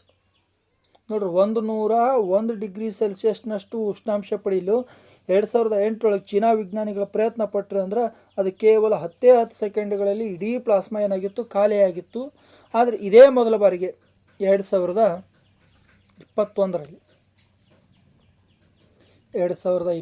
ಮತ್ತು 2021ರಲ್ಲಿ ಏನು ಮಾಡಿದಾರಪ್ಪ ಅಂದ್ರೆ ಚೀನಾದವರು ಕೇವಲ 101 ಸೆಕೆಂಡ್ಗಳವರೆಗೆ ಪ್ಲಾಸ್ಮಾ ನಿಧಾನವಾಗಿ ಉರಿದದ. ಅದ್ರ ಜೋಡಿ ಸೂರ್ಯನಿಗಿಂತ 10 ಪಟ್ಟು ಶಾಖವನ್ನು ಉತ್ಪತ್ತಿ ಮಾಡಿದೆ.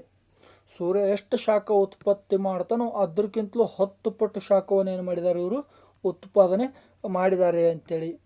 ಹಾಗಾದರೆ ಈ ಪ್ರಯೋಗಾಲಯವನ್ನು ಮಾಡಿದವರು ಯಾರು? ಈ ಪ್ರಯೋಗಾಲಯಕ್ಕೆ ಕಾರಣ ಏನಪ್ಪ ಅಂದ್ರೆ, ಇದನ್ನು ಯಾರು ಪ್ರಯತ್ನಿಸ್ತಿದೆ ಅಂದ್ರೆ ಸರ್ದನ್ ಯೂನಿವರ್ಸಿಟಿ ಅವರು. ಯಾರು ಪ್ರಯತ್ನ ಮಾಡ್ಲಿಕ್ಕತ್ತಾರ? Southern university of science and technology ವಿಜ್ಞಾನಿಗಳೇನು ಮಾಡ್ಲಿಕ್ಕತ್ತಾರ? ಇದನ್ನು ಮಾಡ್ಲಿಕ್ಕತ್ತಾರು. Southern university of science and technology ತಂತ್ರಜ್ಞರು ಏನು ಮಾಡ್ಲಿಕ್ಕತ್ತಾರು ಅಂದ್ರೆ ಇದರ ಒಂದು ಕಾರ್ಯವನ್ನು ತೊಡಗಿದ್ದಾರೆ ಅಂತೇಳಿ.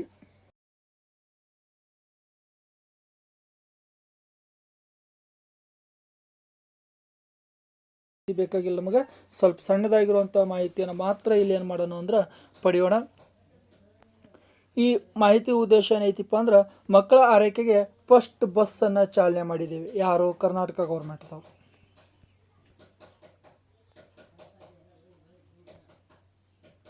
ಈ ಕರ್ನಾಟಕ ಗೌರ್ಮೆಂಟ್ಲಿಂದ ನಾವೇನು ಮಾಡಿದ್ದೀವಿ? ಫಸ್ಟ್ ಬಸ್ಸನ್ನು ಚಾಲನೆ ಮಾಡಿದ್ದೀವಿ. ಆ ಫಸ್ಟ್ ಬಸ್ ಯಾವುದಪ್ಪ ಅಂದ್ರೆ ಮಕ್ಕಳ ಆರೈಕೆಯನ್ನು ಪ್ರಧಾನವಾಗಿ ಇಟ್ಕೊಂಡು ಏನು ಮಾಡ್ಲಿಕ್ಕತ್ತೀವಿ? ವಕಾರ ಈ ಸಂಸ್ಥೆ, ವಕ್ರಾ ಸಾ ಸಂಸ್ಥೆ ಏನು ಮಾಡಿದೆ? ವಾಯುವ್ಯ ಕರ್ನಾಟಕ ರಸ್ತೆ ಸಾರಿಗೆ ಸಂಸ್ಥೆ, ಹುಬ್ಬಳ್ಳಿ ಪ್ರಾದೇಶಿಕಾರದವರು. ಯಾರು? ಹುಬ್ಬಳ್ಳಿ ಪ್ರಾದೇಶಿಕ ಕಾರ್ಯಾಗಾರ. ಎಲ್ಲಿ? ಹುಬ್ಬಳ್ಳಿ ಒಳಗಡೆ ವಾಯುವ್ಯ ಕರ್ನಾಟಕ ರಸ್ತೆ ಸಾರಿಗೆ ಸಂಸ್ಥೆ ಹುಬ್ಬಳ್ಳಿಯ ಪ್ರಾದೇಶಿಕ ಕಾರ್ಯಾಗಾರದಲ್ಲಿ ಏನು ಮಾಡಿದ್ದೀವಿ ಅಂದರೆ, ನಾವು ಮೊಟ್ಟ ಮೊದಲನೇದಾಗಿ ಪ್ರಪ್ರಥಮವಾಗಿ ಮೊದಲ ಬಾರಿಗೆ ಮಗುವಿಗೆ ಹಾಲು ಉಣಿಸುವ, ಡೈಪರ್ ಬದಲಿಸುವ ಬಸ್ಸುಗಳನ್ನು ಏನು ಮಾಡಿದೆ? ಪರಿಚಯ ಮಾಡಿದೆ. ನೋಡ್ರಿ, ಮಕ್ಕಳಿಗೆ ಹಾಲುಣಿಸುವ ಮತ್ತು ಡೈಪರ್ ಬದಲಿಸುವ ಬಸ್ಸುಗಳನ್ನು ಯಾವುದು ಪರಿಚಯ ಮಾಡಿದೆ? ಕರ್ನಾಟಕ ರಾಜ್ಯ ಸರ್ಕಾರ ಪರಿಚಯ ಮಾಡಿದೆ. ಎಲ್ಲಿ? ಇದು ಹುಬ್ಬಳ್ಳಿಯಲ್ಲಿ. ಪರಿಚಯ ಮಾಡಿರುವಂಥ ಸಂಸ್ಥೆ ಯಾವುದು? ವಾಯುವ್ಯ ಕರ್ನಾಟಕ ರಸ್ತೆ ಸಾರಿಗೆ ಸಂಸ್ಥೆ. ವಾಯುವ್ಯ ಕರ್ನಾಟಕ ರಸ್ತೆ ಸಾರಿಗೆ ಸಂಸ್ಥೆಯವರು ಮಗುವಿಗೆ ಹಾಲು ಉಣಿಸುವ, ಡೈಪರ್ ಬದಲಿಸುವ ಬಸ್ಸನ್ನು ಏನು ಮಾಡಿದ್ದಾರೆ? ಇವರು ಪರಿಚಯ ಮಾಡಿದ್ದಾರೆ. ಈ ಒಂದು ವಾಹನವನ್ನು ಸ್ತ್ರೀ ಶೌಚಾಲಯವನ್ನಾಗಿಯೂ ಸದಕ್ಕೂ ಏನು ಮಾಡಿದ್ದಾರೆ? ಇದನ್ನು ಪರಿಚಯ ಮಾಡಿದ್ದಾರೆ. ಅದ್ರ ಜೊತೆಗೆ ಒಟ್ಟು ಖರ್ಚು ಎಷ್ಟಾಗಿದೆ ಅಂದರೆ 8.14 ಲಕ್ಷ ರೂಪಾಯಿಗಳು ಇದಕ್ಕೆ ವೆಚ್ಚ ತಗಲಿದೆ ಅಂತೇಳಿ ನಾವೇನು ಮಾಡ್ತೀವಿ?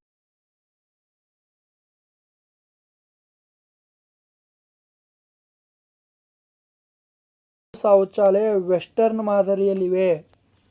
ಸ್ವಲ್ಪ ಮಾಹಿತಿಯನ್ನು ನೋಡ್ತಾ ಇದ್ದೀವಿ ಇದರಲ್ಲಿ. ನೋಡ್ರಿ, ಇದರೊಳಗೆ ಎಷ್ಟೈತಿಪ್ಪ ಅಂದ್ರೆ ಒಟ್ಟು ಟೋಟಲ್ ಆಗಿ ಈ ವಾಹನಗಳಿಗೆ ಬೆಲೆ ಎಷ್ಟೈತಿಪ್ಪ ಅಂದ್ರೆ 8.14 ಲಕ್ಷ ರೂಪಾಯಿಗಳು. ಇದರಲ್ಲಿ ಪ್ರತ್ಯೇಕ ಕೊಠಡಿ ಐತಿ. ಅಂದ್ರೆ ಮಗುವಿಗೆ ಆರೈಕೆ ಮಾಡೋ ಸಲುವಾಗಿನೇ ಏನು ಮಾಡಿದ್ದೀವಿ ಅಂದ್ರೆ ವಾಯುವ್ಯ ಕರ್ನಾಟಕ ರಸ್ತೆ ಸಾರಿಗೆ ನಿಗಮದವ್ರು ಏನು ಮಾಡಿದಾರಪ್ಪ ಅಂದ್ರೆ 4 ಶೌಚಾಲಯ ಐತಿ. 2 ಶೌಚಾಲಯ ಏನೈತಿ ಇಂಡಿಯನ್ ಸ್ಟೈಲ್ ಒಳಗಿದ್ರೆ, ಇನ್ನು 2 ಶೌಚಾಲಯ ವೆಸ್ಟರ್ನ್ ಮಾದರಿ ಒಳಗದ. ಹಾಗಾದರೆ ಕೈ ತೊಳೆಯಲು 2 ಸಿಂಕ್ಗಳನ್ನು ಸದಕ್ಕೂ ಏನು ಮಾಡಿದ್ದಾರೆ? ಈ ಬಸ್ಸಲ್ಲಿ ಅಳವಡಿಕೆ ಮಾಡಿದ್ದಾರೆ. ಇದೇ ವೇಳೆಗೆ ನಾವೇನು ಮಾಡಿದ್ದೀವಿ? ಇನ್ನೂ ಒಂದು ಯೋಜನೆಯನ್ನು ಜಾರಿಗೊಳಿಸಿದ್ವಿ. ಇದೇ ವೇಳೆಗೆ ಸಾರಿಗೆ ಸುರಕ್ಷಾ ಹೆಸರಿನ ಸಂಚಾರಿ ICU ಬಸ್ ಆ್ಯಂಬುಲೆನ್ಸನ್ನು ಸದಕ್ಕೂ ಏನು ಮಾಡಿದ್ದಾರೆ? ಕರ್ನಾಟಕ ಸರ್ಕಾರದವರು ಬಿಡಿಸಿದ್ದಾರೆ. ಸಾರಿಗೆ ಸುರಕ್ಷಾ ನೋಡ್ರಿ, ಸಾರಿಗೆ ಸುರಕ್ಷಾ ಯೋಜನೆಯಲ್ಲಿ ಒಂದು ಆ್ಯಂಬುಲೆನ್ಸ್ ಸೇವೆ. ಇದಕ್ಕೆ ಎಷ್ಟು ತಗಲಿಸಿದ್ದಾರೆ ಅಂದ್ರೆ 7.88 ಲ್ಯಾಕ್ 7.88 ರೂಪಾಯಿ ಏನಾಗಿದೆ? ಇದು ಸಿಕ್ಕದ ಅನ್ನುವಂಥದ್ದು.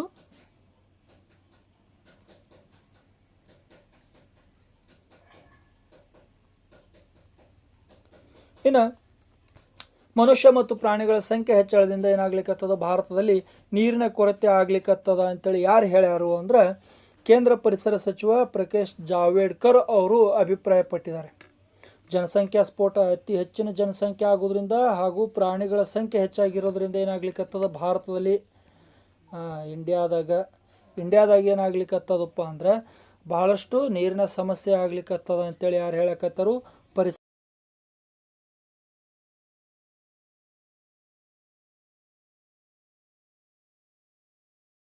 ಸಮಿತಿ ಅವರು 2022 ವಿಶ್ವ ಸುಸ್ಥಿರ ಅಭಿವೃದ್ಧಿ ಸಮ್ಮೇಳನ ಉದ್ಘಾಟನೆ ಸಮಾರಂಭದಲ್ಲಿ ಅಧ್ಯಕ್ಷೀಯ ಭಾಷಣ ಮಾಡಿದ್ದಾರೆ. ನೋಡ್ರಿ 2022 ಮುಂದೆ ಬರೋದಾ, ಮುಂದಿಂದ ಅಡ್ವಾನ್ಸ್ ಮಾಡ್ಲಿಕ್ಕತ್ತಾರ ಅವ್ರು. ಅದರೊಳಗೆ ಏನು ಮಾಡ್ಲಿಕ್ಕತ್ತಾರ, ಅಧ್ಯಕ್ಷೀಯ ಭಾಷಣ ಮಾಡಿ ಏನು ಹೇಳಕತ್ತಾರಪ್ಪ ಅಂದ್ರೆ, ಇವ್ರು ಹೇಳುವಂಥದ್ದು ಏನು ಮಾಡ್ಲಿಕ್ಕತ್ತಾರ, ಭಾರತದಲ್ಲಿ ತಂತ್ರಜ್ಞಾನ ನೆರವು ಪಡೆದುಕೊಂಡು ನೀರಿನ ಪೋಲಿನ ಮಟ್ಟವನ್ನು ಶೂನ್ಯ ಪ್ರಮಾಣಕ್ಕೆ ಇಳಿಸ್ಬೇಕು. ತಂತ್ರಜ್ಞಾನ ಯೂಸ್ ಮಾಡ್ಕೊರಿ, ಟೆಕ್ನಾಲಜಿಯನ್ನು ಯೂಸ್ ಮಾಡಿಕೊಂಡು ನೀರಿನ ಪೋಲ್ ಅಂದ್ರೆ ನೀರಿನ ವ್ಯರ್ಥ, ಈ ವ್ಯರ್ಥ ನೀರಿನ ಪ್ರಮಾಣವನ್ನು ಏನು ಮಾಡೋದಪ್ಪ ಅಂದ್ರೆ, ವ್ಯರ್ಥ ನೀರಿನ ಪ್ರಮಾಣವನ್ನು ಕಡಿಮೆ ಮಾಡುವುದು ಅನ್ನುವಂಥದ್ದನ್ನು ಐತಿ. ಅದ್ರ ಜೊತೆಗೆ ಭಾರತದಲ್ಲಿ, ನಮ್ಮ ಭಾರತ ದೇಶದಲ್ಲಿ ಒಟ್ಟು ಜಗತ್ತಿನ ಶುದ್ಧ ಜಲ ಸಂಪನ್ಮೂಲ, ಭಾರತದಲ್ಲಿ ಜಗತ್ತಿನ ಒಟ್ಟು ಶುದ್ಧ ಜಲ ಸಂಪನ್ಮೂಲಗಳು ಎಷ್ಟದ ಅಂದ್ರೆ 4% ಮಾತ್ರ ಲಭ್ಯ ಇದೆ. ಹೀಗಾಗಿ ನೀರನ್ನು ಉಳಿಸ್ಬೇಕಾಗಿದೆ ನಾವು. ಅದ್ರ ಜೊತೆಗೆ ಸ್ವಾತಂತ್ರ್ಯ ಪಡೆದಂಥ ದೇಶ ನಮ್ಮ ಭಾರತ. ಸ್ವಾತಂತ್ರ್ಯ ಎಷ್ಟರಾಗ ಪಡೀತು ಅನ್ನೋದು ಗೊತ್ತಿದೆ, 1947 ಆಗಸ್ಟ್ 15. ಹೌದಾ, ಆಗಸ್ಟ್ 15ರಿಂದ ಆ ವೇಳೆ ದೇಶ ಪ್ರತಿಯೊಬ್ಬ ನಾಗರಿಕನಿಗೆ ಎಷ್ಟು ಸಿಗ್ತಿತ್ತು, 5,000 ಲೀಟರ್ ನೀರು ಬಳಸ್ಬೋದಾಗಿತ್ತು. ಯಾವಾಗ್ರಿದು, 1947ರೊಳಗೆ. ಈ 1947ರೊಳಗೆ ಪ್ರತಿಯೊಬ್ಬ ಭಾರತೀಯ ದೇಶ ಸ್ವಾತಂತ್ರ್ಯ ಸಿಕ್ಕಿನಾಗಿಂದ ಪ್ರತಿಯೊಬ್ಬ ಭಾರತೀಯ ನಾಗರಿಕ ತನ್ನ ಒಂದು ದೈನಂದಿನಕ್ಕೆ ಎಷ್ಟು ಬಳಸಬೇಕಾಗಿತ್ತು, 5,000 ಲೀಟರ್ಗಳನ್ನು 5,000 ಲೀಟರ್ ನೀರುಗಳನ್ನು ಏನು ಮಾಡ್ಬೋದಾಗಿತ್ತು ಅಂತ ಬಳಸ್ಬೋದಾಗಿತ್ತು.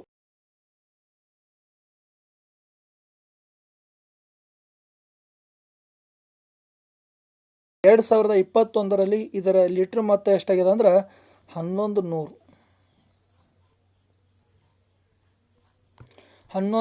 ಲೀಟ್ರ್. ಅಂದ್ರೆ ಪ್ರತಿಯೊಬ್ಬ ವ್ಯಕ್ತಿಗೆ ನಮಗೆ ಸಿಗುವಂಥದ್ದು, ಒಬ್ಬ ವ್ಯಕ್ತಿಗೆ ಎಷ್ಟು ಸಿಗ್ಲಿಕ್ಕತ್ತದ, 1100 ಲೀಟ್ರ್ ನೀರನ್ನು ಸಿಗ್ಲಿಕ್ಕತ್ತದ ಅಂಥೇಳಿ ನಾವು ಹೇಳಿಕತ್ತೀವಿ.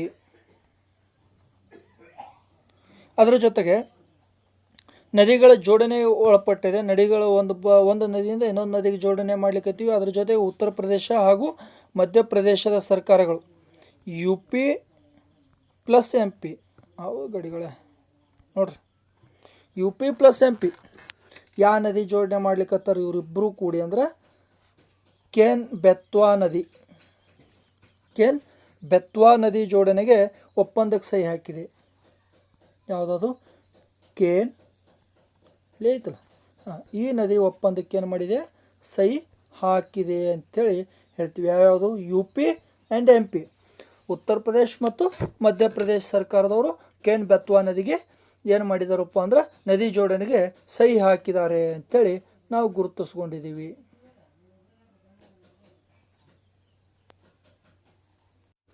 ಇನ್ನು ಕೊರೋನಾದ ಬಗ್ಗೆ ಕೊಟ್ಟಿದ್ದ, ಭಾರತದಲ್ಲಿ ಏನಾಗಿದೆಪ್ಪ ಅಂದ್ರೆ ರೂಪಾಂತರ ತಳಿ ಬಂದದ. ಆ ರೂಪಾಂತರ ತಳಿ ಯಾವುದಪ್ಪ ಅಂದ್ರೆ ಡೆಲ್ಟಾ ಕೊರೋನಾ ವೈರಸ್. ಈ ಡೆಲ್ಟಾ